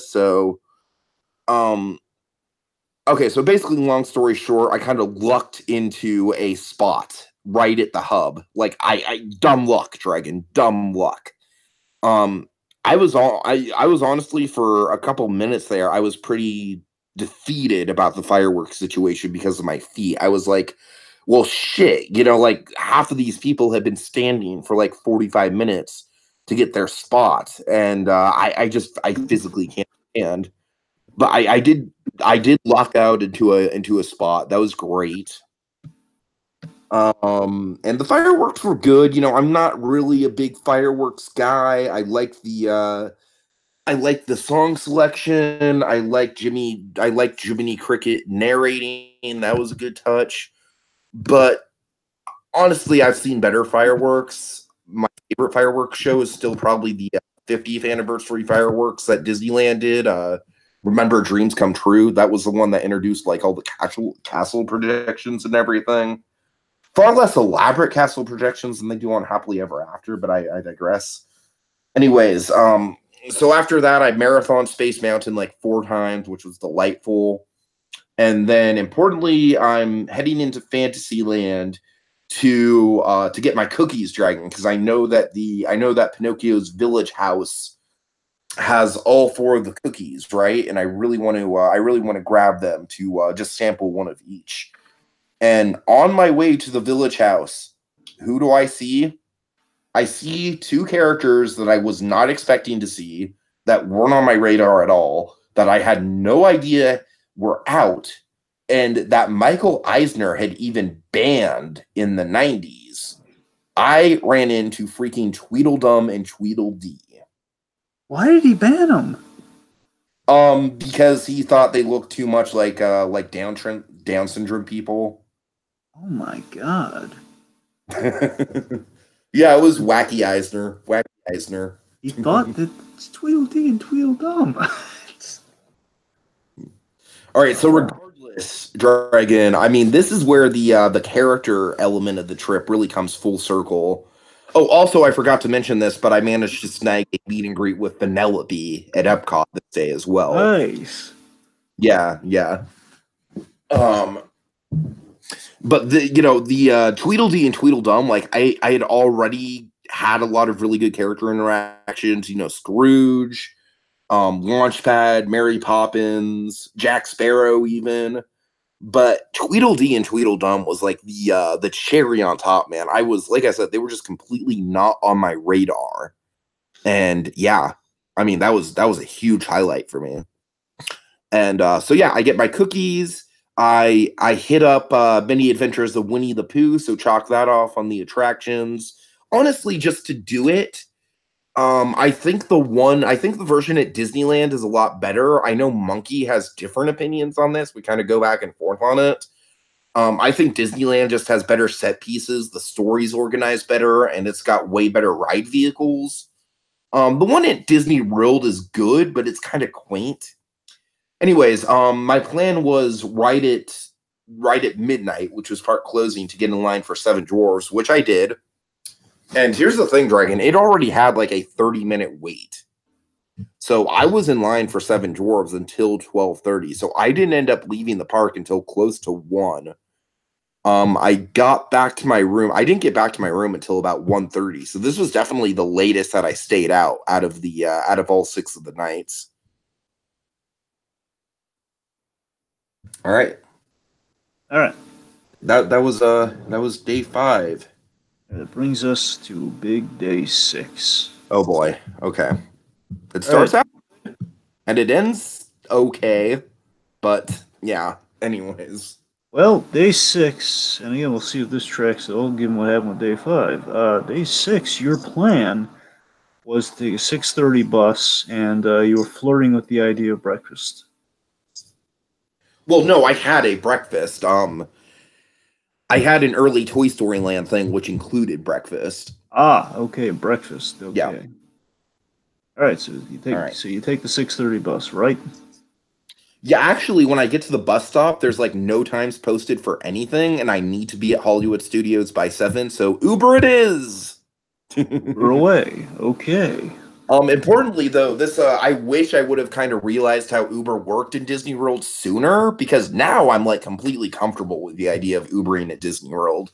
Because basically, it's as simple as you just meet them at the front entrance to the hotel, like out front of the lobby. Basically, it's now in terms of the parks, it's a little more complicated because there's basically a pickup and drop off area.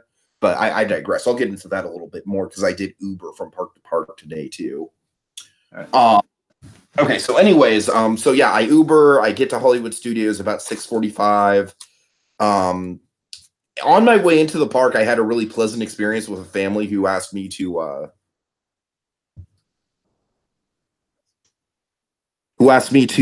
take their picture, and you're gonna love what I did. You're gonna be really proud of me. All right. All right, everyone, say Andy's coming. Oh God. Hey, do they? Yeah, they don't do that thing anymore where you say Andy's coming. The characters have to. That was an urban myth, Dragon. I believe somebody got lucky and that happened, but I mean, cast members really aren't supposed to do that. It was never really a thing. Really? Oh yeah, you're right. It wasn't. Yeah, that's a whole myth. We could do a whole breakdown on that. Yeah, I saw something about. Yeah, I forgot the whole myth part. Yeah, you're right. Yeah. Anyway, sorry. So yeah, right. Really clever though. Andy's coming. I mean, I assume that at some point, because that picture does exist, I assume at some point somebody did do that, and the toys did respond accordingly. I realized, but like I said, some luck and like a really, really good character interaction. You know what I mean? It's by no means the norm. God. All right. Okay, so basically the setup for the Toy Story Land early entry is, let me think. Okay, the park's open at 9. And so they corral us into the, I believe we're having breakfast at the ABC Commissary. And then Toy Story Land itself opens at 7:30, right? And so I'm there at 7, so I'm like, all right, I figure I'll grab some breakfast. And so I just, from what I remember, I just grab a croissant or two and maybe a bowl of cereal, just something to, kind of put something in my stomach, just because. But you didn't grab a bagel though, right? No, I did not. Okay, but just for the folks he did not grab a bagel. Okay, to be fair, this was before I saw Spider-Man. Oh right, no, yeah, never mind. Sorry, keep going. And even then, I'm just not a bagel guy. But if you could go back in time post Spider-Man, would you at least try the bagel? It depends on the bagel, honestly. Like, I don't like plain bagels at all. Maybe if it's like a cheesy jalapeno bagel. What reason? Basically, I like my bagels like I like my margaritas. I like them gimmicky. Someone's got to put that on a T-shirt. I like that. Anyway, I like them gimmicky. I like them gimmicky. Anyways. Okay, so Toy Story Land early entry, my friend. This was magic. This was by far one of the best parts of the trip, man. Oh, goody. I wish I could pull up the pictures. I mean, honestly, I'll have to, at some point off, I'll have to show you some of these pictures because you'd geek out. I mean, I got some damn good pictures. I got to ride Slinky Dog Dash 7 times in a row, which, that ride is consistently like over an hour wait. So that was just well worth the $100 I spent on this right away. And I even got to get in 1 ride on Alien Swirling Saucers and 2 rides on Midway Mania. So 7 Slinky Dog Dash, 2 Midway Mania, 1 Alien Swirling Saucers in an hour and a half. Not bad, right? Not bad. All right. And it's here where everything starts to fall apart, Dragon. Well, at least it didn't fall apart with Toy Story. That's good. No. Toy Story was perfect. Good. Perfect. Okay, so what do I have listed here? Because I'm curious to see how it stacks up to what actually happened. All right, so basically you're going to start the morning off with Toy Story. Specifically, you're going to try to ride Slinky Dog twice, which of course you exceeded that. You're going to do Midway. I'm very surprised that I only had twice on there. You would think I'd. You're going to do Midway once. Midway Mania. You're going to do Alien Saucers, so of course you've done all those again, I trust. Uh-huh. Okay. Then after that, so basically after the Toy Story segment of your day, you were going to go on Rock and Roller Coaster total, I think through the whole trip 3 to 5 times total. You're going to kind of get up to like the 3 to 5 times going Rock and Roller Coaster, so. Okay, well, I did hit 3 rides on Rock and Roller Coaster, but that's only because I was lucky enough to marathon it during that thunderstorm when everyone kind of left the park en masse. Okay, well, did you ride again this day? Nada. Okay, all right. Well, then after broken down at rope drop. Really? That's why you didn't go on it. Yep. Okay, so that was broken down. All right. 10 a.m. You had Tower of Terror. Okay, here's the dumb thing, Dragon. This is where I'm really gonna get knocked down, but I've got to be honest, man. I've got to be genuine about this shit. So my logic was that I was gonna go to Animal Kingdom for the second half of this day before rounding things out at Epcot. And I really wanted to get in some Animal Kingdom stuff, and I was really hoping to get in a fast pass for Dinosaur, because up until this point I had only done Dinosaur once. And so, like a dummy, I figured, Tower of Terror isn't going to have that long of a wait. I'll just cancel my Tower of Terror Fast Pass and get something for Animal Kingdom. Dragon, lo and behold, I kid you not, and this kind of speaks to how bad the crowds were this day. There were no Fast Passes for anything throughout the resort. So by canceling, and I had also canceled the Slinky Dog Dash Fast Pass. But things worked out there anyway. Yes, because I had gone on it 7 Yeah, because at times. 2:05 you had another Slinky Dog planned, and therefore you wrote it 7 times, so you didn't have to do it again. Okay, so you canceled the Fast Pass for Slinky Dog, and what other Fast Passes did you cancel? Did you cancel Rock and Roller Coaster 1150 because it was broke down? Yes, I did. Just want to make sure. Okay, I'm following you. Keep going. Okay. All right. So at this point, it's kind of hazy. All right, so basically, okay, so you finished Toy Story, and Rock and Roller Coaster's broke down. So you know what?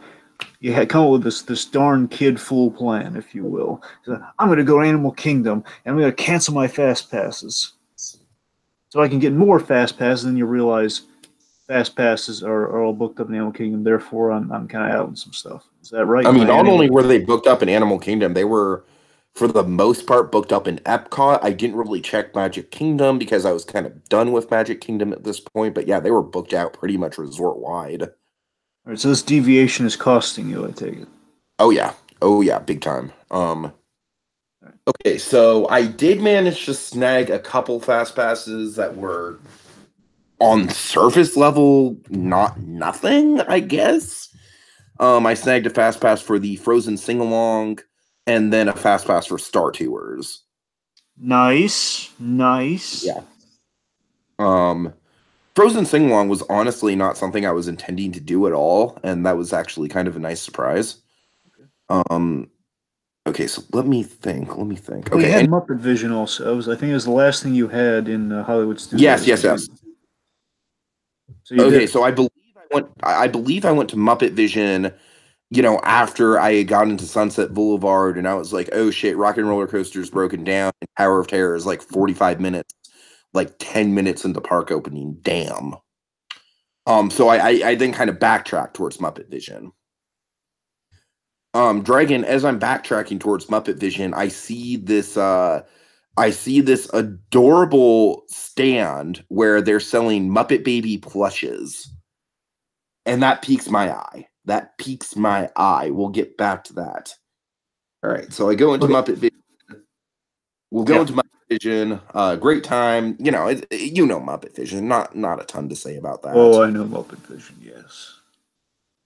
Okay, and then at this point, I'm also reserving lunch, and this is like one of the few things to actually go right on day 6 outside of Toy Story Land is I kind of I kind of stumbled into a Brown Derby reservation, like not the lounge, but the actual restaurant itself. So that was dumb luck, Dragon. I mean, that was like it's hard to get a reservation there. That So was doodah luck. yeah, I lucked out there. I really did. Um, okay, so we'll get back to that a little later.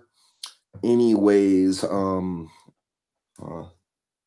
trying to track my progress here. Okay, right. So Star Tours is fine. I think Star Tours is a little dated at this point, considering stuff like Flight of Passage and Soarin' exist. I just think it's a little archaic in terms of motion simulator technology. That and I really didn't need a fast pass. The fast pass maybe saved me 5 minutes, unfortunately. So that was kind of a bust. But then, yeah, let's talk about the Frozen sing along. This was a really fun time, Dragon. It was a really fun time. I don't want to bog too much down in details because we're short on time here, but it had two hosts that were kind of retelling the story of Frozen, and these hosts, it was a man and a woman, and they were really, really funny. The woman was just all guy crazy about Hans. She had some really funny jokes about how attracted she was to Hans. And then Well, the guy, huh. he's clearly evil. You know that, right? There was a really funny joke when they were recapping the story and they got to the parent's death, where the guy literally in rapid fire succession lists off every Disney movie that starts with the parents being dead. Right. And I mean, he went to some obscure lengths too. Like he mentioned Chicken Little, where the mother is not in the picture for that one. You know what I mean? Like Yep. it was really impressive the way he just kind of rattled it off. And then and I gotta tell you, Dragon, I won't lie, I actually kind of sung along in the Frozen sing along. I was into it. And there was a moment when the all the snow falls in the building. Dragon, all the little kids in the audience lost their shit, man. It was like the biggest explosion of like little kid glee that I've ever seen at Disney. Like that was worth it right there. Like all the little kids with the snow, they were just like they screamed. I mean, it was delightful. Gotta be honest, I might be going a little crazy too if I was in the audience. Like, oh my god, look, it's snowing inside and it's frozen. Oh my god, oh my goodness. All right. Anyways, so after that, I decided to circle back and do Muppet Vision again because I have some time to kill for before Brown Derby. I also check out One Man's Dream, and predictably, Dragon, One Man's Dream is good. It's a really, it's a nice tribute to Walt Disney, and there are some cool things in there. Like there's, I believe they have a lot of different like little models, like smaller scale models. It's nothing to the extent of the Disneyland model at the Walt Disney Family Museum. Having said that, Dragon, of course, because I am so familiar with the Walt Disney Family Museum, I kind of expected One Man's Dream to not hold a candle to that, and it really didn't. But I digress. That's kind of an unfair comparison. Anyways, I circle back to Muppet Vision. I pass by that the Muppet Baby plushes again. I can't resist. I can't resist. I'm just like, first of all, I asked if they have any Gonzos. They had Kermit's. I saw Kermit, Piggy, and Fozzie. They said no. I'm like, damn, that's a shame because I've actually met Dave Goles. But I did get Baby Kermit. And so on my way into Muppet Vision, there was a cast member outside who just happened to have a full-size adult Kermit plush. Yeah. And he was waving to people, with the plush. And I waved back to him with Baby Kermit.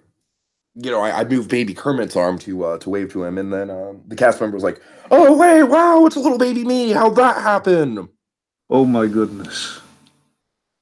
It was delightful, Dragon. That might have been the most memorable. Like that was up there with the school bread thing. That sounds amazing. I'm sorry, that's blown. I'm blown away by that one. Oh hey, it's a little baby me. How'd that happen? Okay, that's great. That's You Muppet Vision again. Love it again. Could have done it a third time if I didn't have to make that reservation. with Baby Kermit. Yes, with Baby Kermit. Yes, That's awesome. Yep. So appropriate. All right. So then and I want you to keep in mind, Dragon, like I'm feeling the crowds at Hollywood Studios, but they're not really getting to me because most of the stuff that I'm doing is like walkthrough show type stuff. You know what I mean? So like Muppet Vision is never gonna have you're never gonna have to wait for Muppet Vision as much as I love it. You know what I mean? It's just that's a situation that doesn't happen. There's never a line for Muppet Vision. Of course. But so I just want you to kind of track my experience with the crowds. Anyways, so I get to Brown Derby. I'm gonna keep this short and sweet. Brown Derby was absolutely wonderful. I loved actually getting to eat inside there. The walls are just lined top to bottom with celebrity, like tiny like 1940s celebrity caricatures. It just lined with them, man. So many of them, hundreds. I got the Cobb salad again, which was really good. I got, because I was in the actual restaurant, I had a bigger portion than at the lounge, and it was just, it maybe didn't hit me as hard as the first time I had the salad, just because I knew what to expect, but it was still just damn good, man. Like one of the best things I've ever eaten. And I'm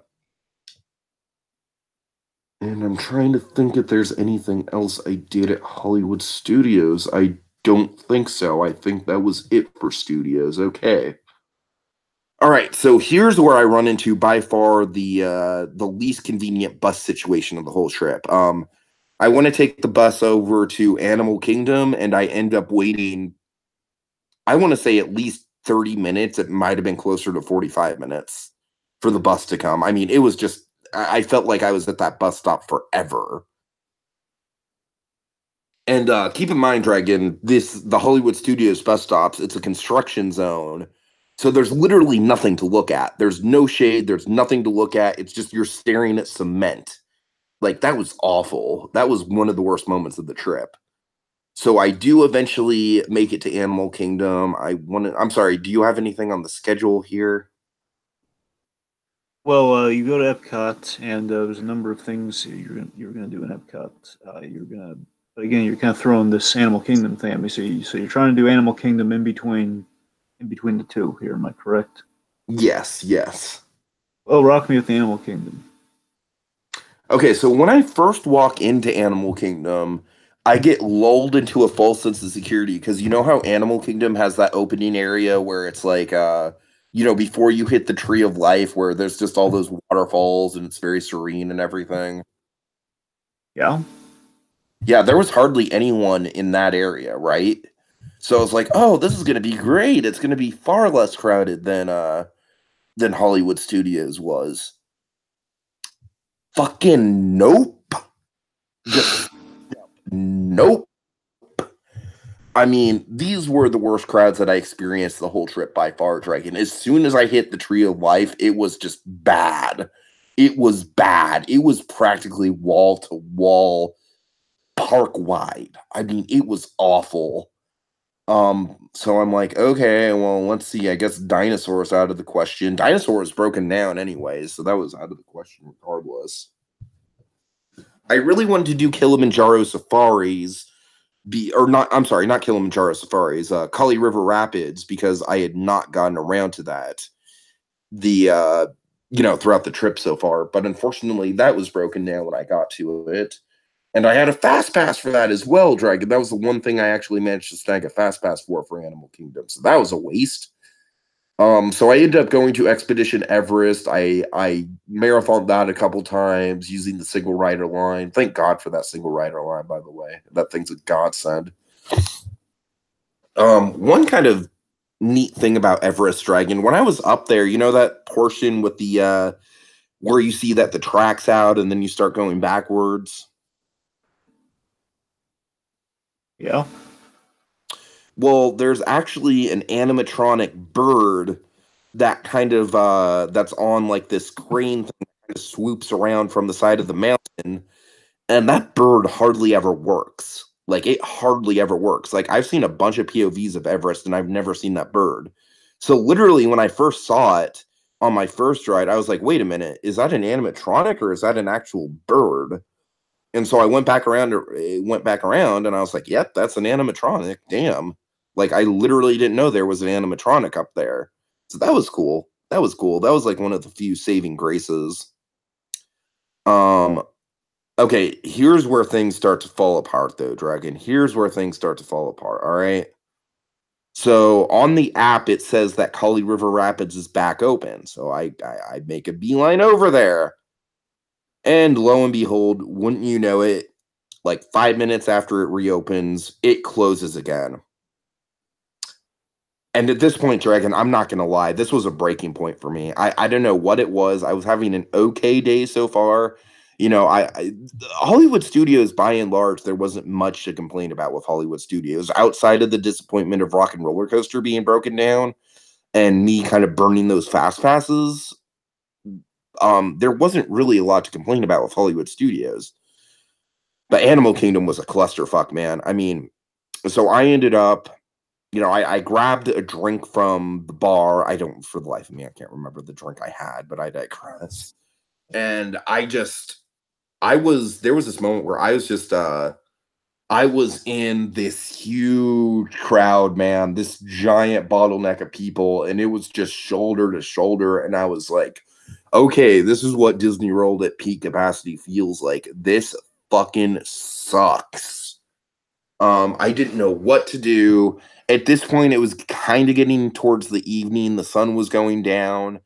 And here was the big thing on my mind, Dragon. I was like, how the hell am I going to end this trip? Like, what am I going to do? It feels like things are falling apart at the seams at the last minute here. I do make a point to see Pandora at night, which is honestly why I went around to Animal Kingdom to begin with. Is because I left early on day 4. I wanted to make sure to see Pandora at night. That's why I was there to begin with. And Okay, here's my big mistake, Dragon. I shouldn't have left the park. I should have stayed at Pandora at night because Pandora at night is beautiful and awesome, and there's just so many immersive sound effects, and it's completely surreal, and it's almost like being in a dream. But I was too hung up on the whole like, what's my last ride gonna be? What's my last ride gonna be? And I had a million plans in my head that were constantly changing, right? Well, I Like, know what your initial last ride was supposed to be. we'll get to that. All right. Um, so I'm just kind of thinking like, my mind is going all over the place here. Like I'm thinking like, okay, you know what? Like, you know what I might want to do is I might want to go over to Port Orleans Riverside and go see Yeehaw Bob after the parks close because he's someone that I saw on my first trip and I freaking loved. So that was kind of in the back of my mind. And because of that, I opted not to do Flight of Passage because if I would have done Flight of Passage with the wait time the way it was, then I wouldn't have had time to make it back to Yeehaw Bob. I didn't end up going to Yeehaw Bob anyway, so that was kind of a waste. Um, in retrospect, I really should have done Flight of Passage because if I would have done Flight of Passage, I would have easily had like about 30 minutes of standing in line outside and just getting completely immersed in the nighttime Pandora atmosphere, which is just incredible. So that was kind of a missed opportunity. Anyways, basically I leave the park after kind of walking around nighttime Pandora for like 10 minutes, which honestly I could have spent a lot longer there. I head for Epcot, but here's the thing. I don't even want to risk the bus at this point because I was burned by the bus before. And I'm also thinking like, okay, Epcot is the last park that's going to be open tonight. And it's also I'm hearing a lot of people. I'm literally overhearing a lot of people saying like, "All right, let's go to Epcot. Let's go to Epcot." So I just knew that I was going to get to the bus stop, and there was probably going to be too many people for me to even get on the first bus. So I end up Ubering. That was kind of a stressful experience because the whole time I was waiting for the Uber, I wasn't sure if I was actually going to if I was in the right spot or not, but I was. Here's the thing, Dragon. The guy actually, when he put in his his coordinates to Epcot, it took him around to the back of the park to the employee parking lot. So that wasted about 10 minutes or so right there, and then he had to like get me to the front of the park. So that was a waste of time. I'm not saying it's his fault. I'm just saying like I don't know, dude. Like if you're an Uber driver for Disney World, wouldn't you just kind of like know how to get to these places? Like I don't know. I question that. I don't know how Uber works though. So um I mean, I've had Ubers before where, they've gone off of the map and they've taken shortcuts and stuff. So I don't know if this guy was just dumb with directions or what. Because frankly, if you're working Uber at Disney World, you better know the best routes to places. So I don't know. Maybe it is the guy's fault. Anyways, I digress. Okay, so here's the thing, Dragon. I arrive at Epcot. Spaceship Earth is an hour-long wait. I head to Living with the Land and Journey into Imagination, two things I wouldn't mind doing again. Both of them closed early for some reason. I guess that's a kind of a regular thing. They close at sundown. Dragon, at this point, it just felt like I was probably over exaggerating and I was tired and I was exhausted and my sleep deprivation was catching up to me. Um, at this point, missing out on Kali River Rapids, missing out on Rock and Roller Coaster, and then presumably not going to get to Spaceship Earth because Spaceship Earth is an hour and I'm not waiting an hour for Spaceship Earth. I mean, I was just spent, man. I was just like, this is literally this trip is going to end without me getting in a satisfying final ride. And so it's at this point that I just suddenly became very homesick. And Dragon, I'm not going to bore you with the details of this because it was kind of a very personal moment for me. But let's just say you were not wrong about the fetal position thing. I found as out of a way area as I possibly could. And I literally curled up into the fetal position and I called my dad and I fucking bawled, man. And keep in mind, I'm one of those guys where it's like, I'm sorry. Like, if you think like crying doesn't make you a man, whatever. I enjoy a good cry.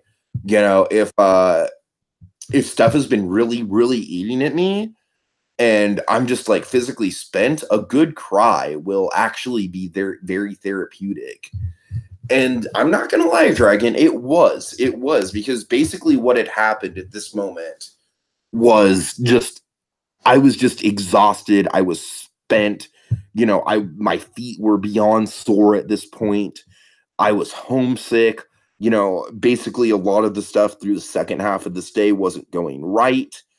And so, yeah, I mean, it was a very personal moment. It was probably the low point of the trip. But, it happened, and I can't just kind of whitewash around it because that wouldn't be genuine. Anyways, but good news, Dragon. Good news. I circle back around to Spaceship Earth after that incident, and I honestly don't know what happened or how this is even physically possible, but the line had died down from an hour to walk on.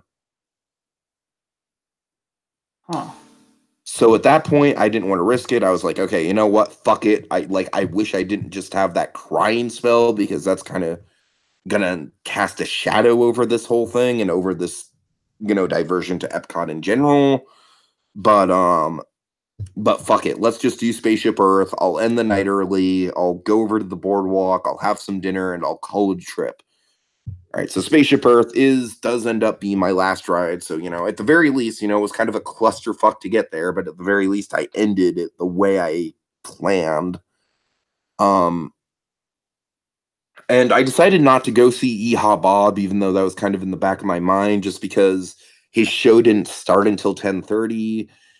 If I would have went to it, I wouldn't have been back at my hotel until like 1 a.m.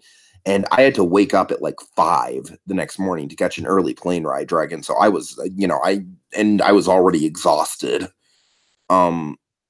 So I end up walking to the boardwalk. I catch this really, really talented street performer guy who he did like a bunch of stunts and stuff, like juggling, and he was also a comedian. I don't know how to describe him really, but he was a lot of fun. His name was like Sideshow something. Like I know it's not Sideshow Mel because that's a Simpsons character, but I want to say Sideshow Bob's a Simpsons character. Tiki. No, Sideshow Mel is also a Simpsons character. Really? There's a Sideshow Mel? Sideshow Mel is Sideshow. Okay, really quick tangent here. Sideshow Mel is actually one of my favorite Simpsons characters. Any relation? He's the Sideshow character that replaced Sideshow Bob after Sideshow Bob got kicked off the Krusty the Clown show. And what I love about Sideshow Mel is that Sideshow Mel is like a Shakespearean, like classically trained theater actor who's just stuck in this thankless position of Krusty's sidekick. God. So he's got like this Shakespearean cadence to him, but he's stuck in like the most thankless role. I fucking love Sideshow Mel. Wait, is he the one with the blue hair that's always on the yes. Oh, that's who that is. Oh, okay. Yes. All right. Nice. Yes. Nice. All right. Anyways. Okay, so we're kind of wrapping up here. Dragon, here's the thing. I could have gone into jelly rolls, but the only thing about that was that at this point, I really needed some food in my system. I really needed dinner. And Il Molino, which I'm sure you have on your notes, right? Yes, I do. Yes, Il Molino was a big maybe, but it was like it would have been a get. So Il Molino. All right, so Il Molino, like that closed, I believe, at midnight. And honestly, I really didn't want to be one of those people who walked into a restaurant like 15 minutes before it closed and was like, fucking feed me. You know what I mean?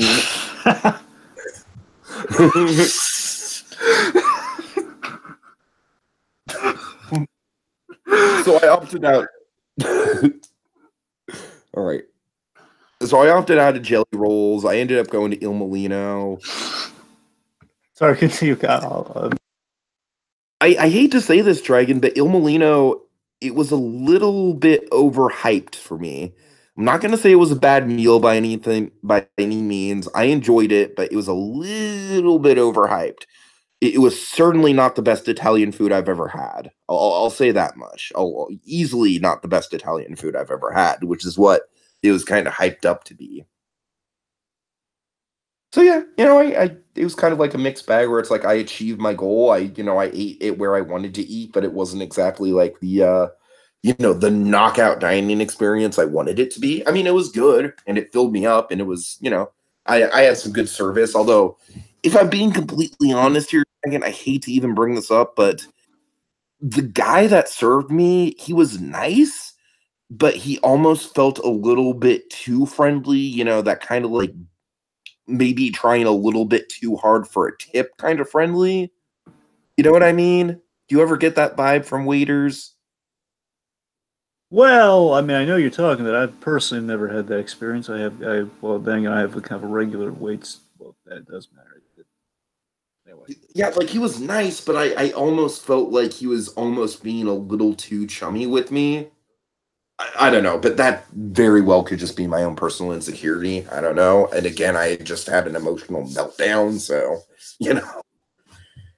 And so, okay, Dragon. To make a long story short, I end up getting back to my room. In a respectable hour, to be fair, about midnight. And I do wake up at 5 o'clock in the morning. I take Magical Express back home, and I fly home. And the flight was successful. I gotta say, flying to Florida, those 6-hour flights, it wasn't nearly as bad this time as it was the first time I did it. Just because the first time I didn't, I don't think I was prepared for what exactly being on a plane for 6 hours would be like. And so because of that, because I wasn't prepared, I got a little bit of claustrophobia. But because I was prepared for it, I was sort of bracing for the worst, and it didn't end up being nearly as bad. But for some reason, Dragon, I also ended up ordering the world's worst old fashioned on the plane yet again. And that was awful. Those old fashions are just that was genuine. That was genuine. I wasn't making that up. That was a real gag. That was a real gag. All right. Well, I don't know. I don't know what else there is to say. I wish I didn't end on the old-fashioned gag. Anything? All right. Okay. So let me just checklist this for me, would you? Because you end the night on Spaceship Earth in Il Molino, correct? Yes. Yes. Now I'm just gonna fire through these, and you just say yay or nay here. Okay. Did you do test track a second time? Nay. Okay. Did you you get a sense? Did you drink around the world again? What do you think? Had a feeling. Okay. I'm going through the census here. All right, forgive me. Okay. If anyone pulled drinking around the world twice one trip, they're fucking insane. All right. Or they have a serious problem that requires that. All right. Impressions of France. Yeah. Well, I mentioned I got 2 impressions to France the day before. Sorry, I just got a double. Okay, but not that day, not day 6 though. No, but I did get around to it, and Impressive to France is not really something you do more than once. That's fair. I just want to check. Okay, American Adventure.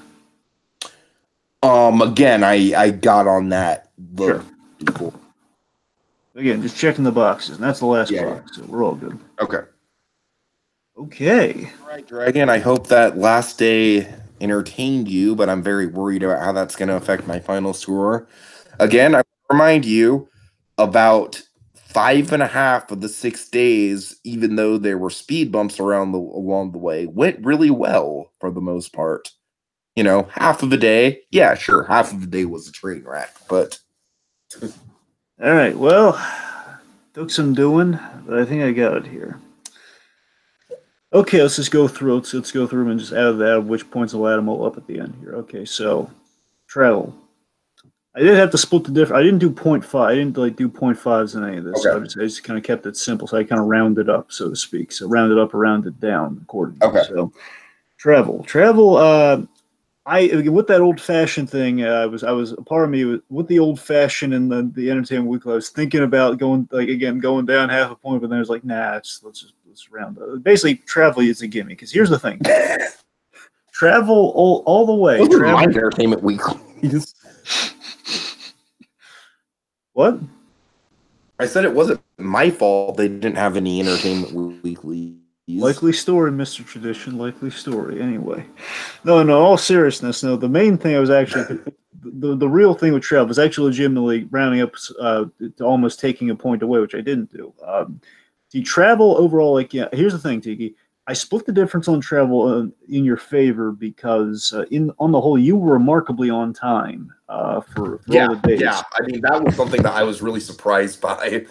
That's the thing. Like I said, I cannot explain it any more than just dumb luck, like consistent dumb luck outside of a couple of occasions. Basically, basically taking day 6 out of the equation. I mean, every other time, basically you did so well everywhere else. You kind of bought yourself like an around the world in 80 days, sort of like extra day essentially. That's how you earn the extra points. So you get 5 out of 5 for travel. All right. Okay, then we get the layout. Now layout's a different story.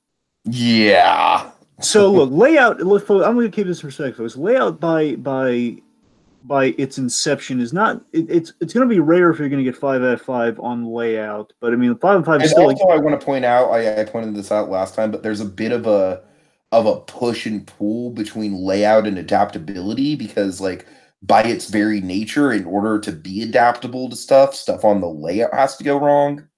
That's the thing. So let me clear this up with layout here. So with layout specifically, it's that even if events don't go like specifically accordingly, like if you did things on different days, I mean that would still count as like achieving the layout. So I'm just saying that's kind of where the balance is. So even if it's not per the letter, it's not taking points away necessarily. But but even in itself, there is a push and pull factor. It's not impossible to get 5 out of 5 with layout, but it's tricky to say the least. So don't feel too bad about layout, but other factors were considered in layout because I mean other factors like things going wrong. Basically, I say most of your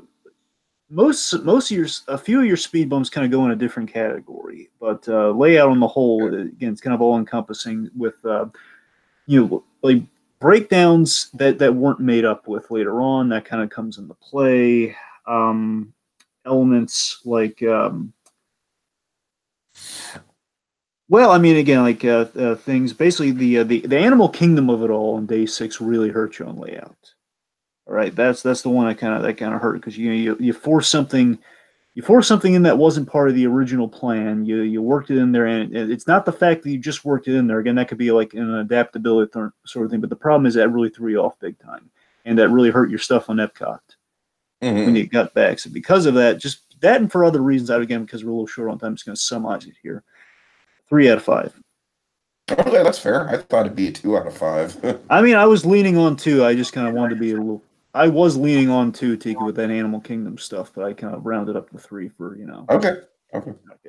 That's 3 out of 5 for layout. Cheers is 4 out of 5. Really? I thought I'd be really hurt by that one. I mean, again, Tiki, I was being nice, so I rounded up on this one a little. I mean, again, it's actually probably like a 3.5. Let's just go with 4 here because you had you overshot with your drinking, but by the same token, you did achieve the thing. You just achieved it earlier, so it's kind of arguing strategy versus kind of blind doodah luck. Where you got all your drinking out of the way too early. So I mean, if you kind of if you have a planned sampling journey, then you failed miserably. But if you just kind of want to get it done, you got it done up front. And basically, you made up for it on the whole with just a lot of really positive drinking experiences later on. You kind of got to fancy this installment with the Nautilus, the Nautilus looking one. And basically, things diversified in the other half. So I think basically you picked up a lot of slack where you lost a lot up front. You follow me? Yeah. Okay. Cheers is 4 out of 5. Yeah, just to be nice. Dining. Well. Dining, again, I think I was a little too generous here, but dining, 4 out of 5. All right. Took away an instant point for that reservation you missed. But again, I know it wasn't your fault. I'm just saying the snafu with Be Our Guest definitely instantly took a point out. And sure, but again, that's understandable. But on the whole, anything that was kind of pushing, going lower was kind of made up for this summer with the Brown Derby. Brown Derby made up a lot. Brown Derby was the food highlight of the trip for sure. Basically, Brown Derby, and you hit a lot of surprise food spots that really impressed you. They kind of like gave you some really spectacular meals. I mean, the only negative thing I heard was Be Our Guest, and you had coleslaw and the noodles. That was pretty much the main negative thing I heard with dining. So. And then Il Molino being a little underwhelming. But again, underwhelming, and mostly you just had after the waiter. So. Yeah, yeah. Okay, so then we get to attraction achievement. Attraction achievement again, kind of a little bit of war with layout here, but attraction achievement. What did I miss? Like honestly, the only one I can think of off the top of my head is PhilharMagic. Well, I mean, you had PhilharMagic. You had a kind of a. Again, this one's kind of in the middle because this one's kind of like a. Yet, Monster, the Laugh Floor. The fact that you did, I know you had your reasons. Okay, hold on, buddy, hold on. You know, I had an explanation. That's taste. Sorry? I'm sorry. I said that's subjective taste. I was going to explain why. Look, the Laugh Floor is the fact that you had it planned and you made a decision in that moment, but you didn't circle back to it compared to everything else you circle back to. There's no consideration of circling back to it. I'm surprised you didn't do that. I'm not taking off the point purely for that, but I'm saying it's one of the, again, all of it for 1 point, along with the other stuff you missed, like PhilharMagic. It just isn't my kind of show, man. I really don't like those kind of calling out the crowd type experiences. It just makes me socially uncomfortable. You knew that going into it. What Monsters Laugh Floor? No, I didn't. No, I didn't. I've told you about Laugh Floor before. I've told you that one works. Okay, well, you know how my memory is, Dragon. You know how shitty my memory is. Like with Laugh Floor, the only thing I knew about it was that you'd be able to text jokes, and then the monsters would tell the jokes. I had no idea that they'd actually be fucking pointing cameras at your face and making fun of you. All right. Anyway, so on the whole, it's 4 out of 5, and that you hit everything, but not in the established order. But again, you eventually hit it all. So I mean, you hit the majority of it. All right. 4 out of 5. That one. Exploration, 5 out of 5. You explored a lot. Oh, nice. You talked to a lot of people. You had a lot of good times. You learned a lot. You learned stuff. Again, the Frozen experience specifically, you had great character interactions. It's all kind of the exploratory vein. Mm-hmm. Exploration, basically anything you missed, you kind of made up for in other categories as well, too. So there's kind of a balance there, too. So even if you got one, you lacked one on attractions, you definitely made up for it in exploration. You follow? Yeah, fair enough. All right, lastly, adaptability. This one I was expecting to end up higher, but again, you definitely took a licking with fetal position. So adaptability. Look, adaptability. You were slated for 4 out of 5. After that, Tiki, 3 out of 5. I mean that hurts, but I understand. I mean, because the thing on the whole, again, with you showed up early to a lot of things, and again, adaptability specifically with layout. Basically, every time you didn't follow the schedule verbatim, you made up for another way. So again, that was really helping you in adaptability. But again, you hit again certain things you didn't kind of hit again. But I don't know. It's I'm sorry no, it's basically things like the This is also kind of factoring some of the dining stuff too. Like again, VR guests, they were literally going to offer you. They were going to make the meal for you, and you walked out because you were trying to account for some other stuff. I don't know. There are factors in there. So adaptability for me. Yeah, I won't lie. That was my fault for sure. That's the thing, because I mean, literally, they were going to make it right. Anyways, the point is stuff like that on the whole, along with just other things, like how you respond to situations. The jacket thing as well. The jacket didn't quite. I don't know, because again, why would you? You could have gotten the right jacket in the first place, but you got the small one. So adapted 3 out of 5. Oh, again, I think that was more of an issue of the jacket being mislabeled. Well, still, I mean, you tried it on; it didn't fit. Yeah, you're right. Anyway. So adaptability. So let's see. In total, here is counting up. Let's see, 5, 6, 7. All right, you got 28 out of 35. You know what? I can live with that. That's a solid B. All right. Well, there you go.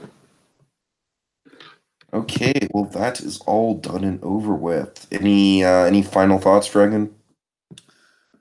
Well, glad you enjoyed yourself. There's that. I'm digging like kind of like these Kermit stories and these the frozen bread experience. That's well, the frozen bakery experience. Uh-huh. Well, the Norwegian, like the bakery and all that. I don't know. It was interesting. Well, yeah, the layout's not bad. I mean, for this whole thing we were doing here, it wasn't that bad. So, yeah. All right. Well, thank you so much for joining us, folks.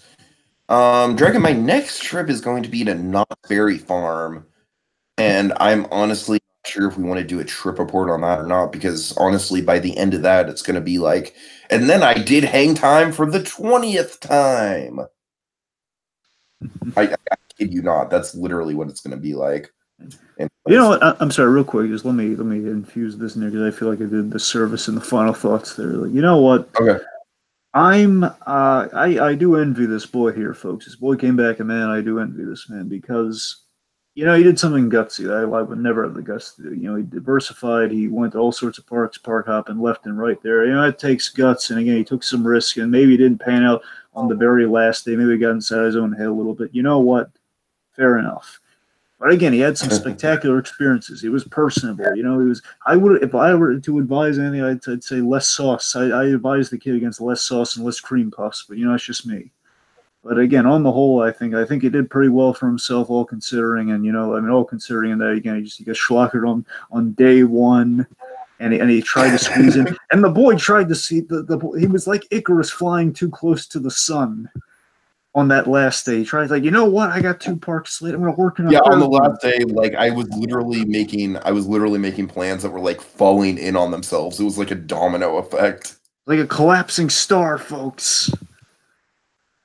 But a star that the boy wished upon, and some wishes came true, some not so true. But again, somewhere in the middle, that's where Tiki is.